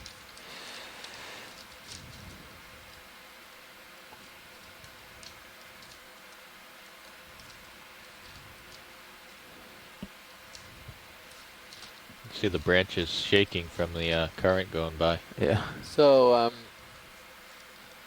this to me definitely looks like. Are we getting a genus name? I think we can go to genus easily on this one, and I think we could even go to species on this one. So Scott suggests Narella, and I would totally agree. Yep. Yeah, it's pretty whipping up here. And yeah, you can see the current flow there in the branches. And that the base on that to me would suggest it could be a lot of. I have not seen, I don't know if I've seen it ever. If I have, it's fairly rare to see a sea star feeding on a primnoid octocoral. You know, their polyps have a lot of scale-like sclerites that are thought to be somewhat protective. But you can see the tips of a lot of the branches here have been completely stripped of I was the just polyps. bringing my head back They around. look like little wires kind of sticking up, and so I wonder if this sea star has been feeding for quite some time on this colony. That's a good observation. I wasn't even thinking of the fact that he was on a primnoid rather than an isidid.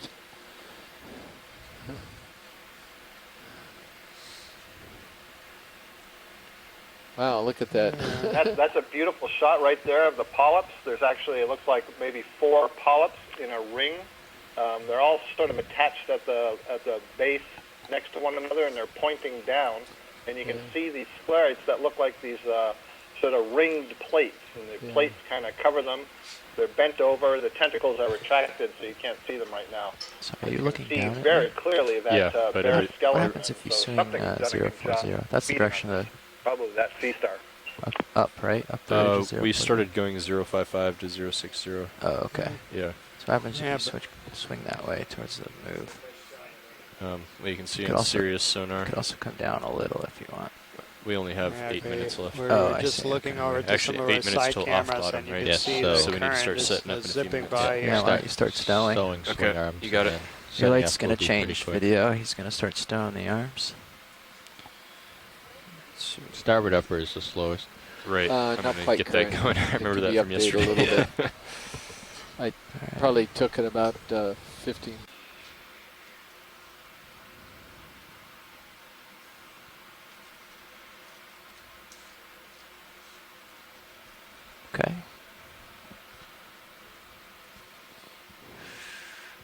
base out. I'm actually just floating. Going for the base. Do you have a hydraulics yeah, up? The RPMs are all the way up. Yeah, we gotta open that needle valve. There's the Way too base. slow. I'm going to start panning up.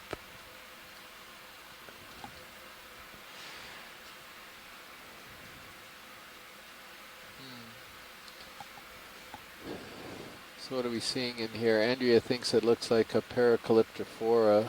And I mean, it looks like the one that we imaged earlier in the dive. Yeah, Is there anything in particular like to see? Watch lead. Maybe go in a little bit closer if we could. Obviously, the commensal people would like it if you got a little bit of the... Okay, go ahead, video. Right. Trying to get some black background so that we can So I do see them see the polyps. downwards, facing downwards.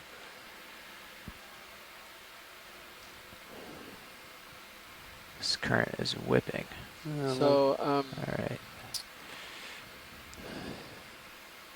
This may be an overgeneralization, but I was wondering whether the Paracalyptrophora calyces or the polyps themselves are smaller than Narella. I don't know if anyone has noticed anything like that. I'm just gonna.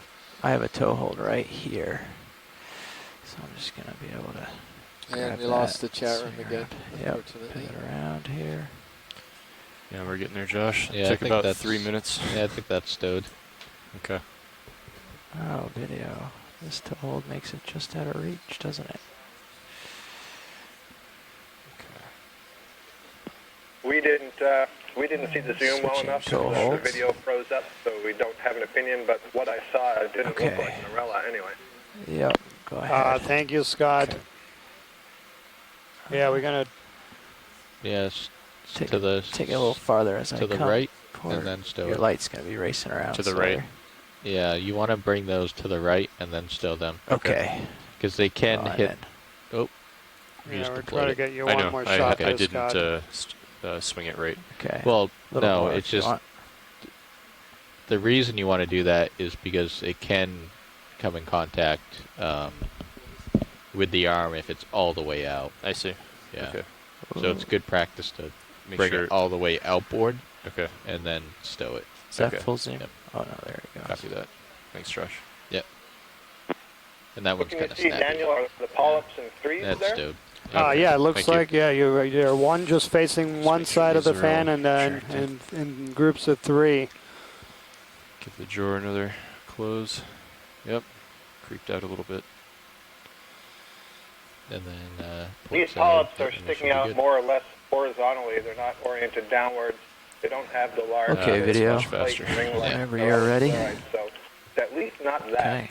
I'm gonna lift off. Ship 0. Okay. So how are we doing now? Off bottom, or if you wanna? You've got 3 minutes. Okay. I'd say 2. Give you a minute to get streamed out. Okay. And I So think conversely, the lower swing arm, bring it to the outboards. I don't have a lot of time, so we'll get it. Yep, it's coming. It's coming. Losing toe hold. I just had planted my foot right there, which is why it's all dusty for the last shot. Yeah, that one under the ledge if possible, but if you need to come off, no problem. Under. Yeah, go on in. Yep. All the way in the background, or right here. Center screen now. Watch lead. Yes. Okay. Yep. Yep.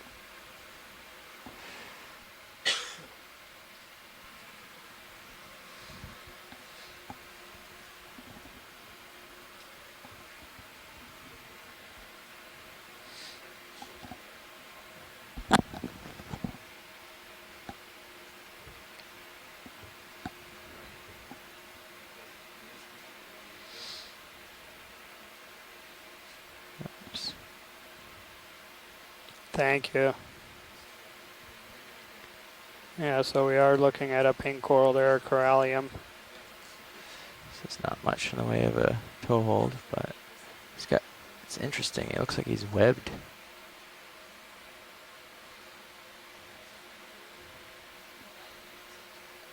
Yes, we are. We can hear you loud and clear. Thank you.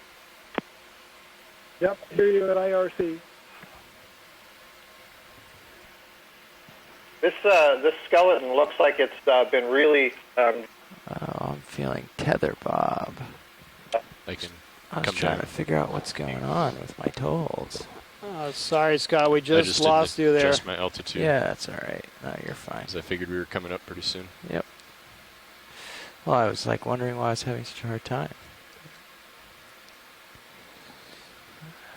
So, are we just gonna fold right into the post dive?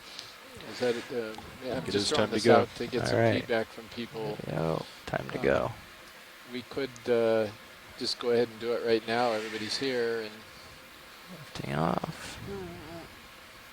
Get a nice pirouette. Those who want to go ahead and sign off can do so. And What's then that? Those who don't want to sign off don't Get have a nice to wait. overview as you pull out. From now on the telecom line, and we'll talk to you shortly. So yeah, for everybody that followed through our live video feed, thank you so much for joining us. We're just coming off the bottom. Changes. 2,100 I do a meters. half knot through the We water. had a very Dave Wright's been doing a half exciting knot dive. over ground. Spend just under 6 I think hours he on could the keep bottom. the ship totally still till it's time to close to recover. I don't think it matters 750 that meters. much. It's good to get. We landed. It's good to get the vehicle at around streaming. 2,300 I say meters just get the and half knot through surveyed, water because away up this ridge they'll that eventually, extends, as to soon the as they western start feeling side the of this surface bank, current, they'll start streaming only the way known they're as supposed East to. Salmon Bank.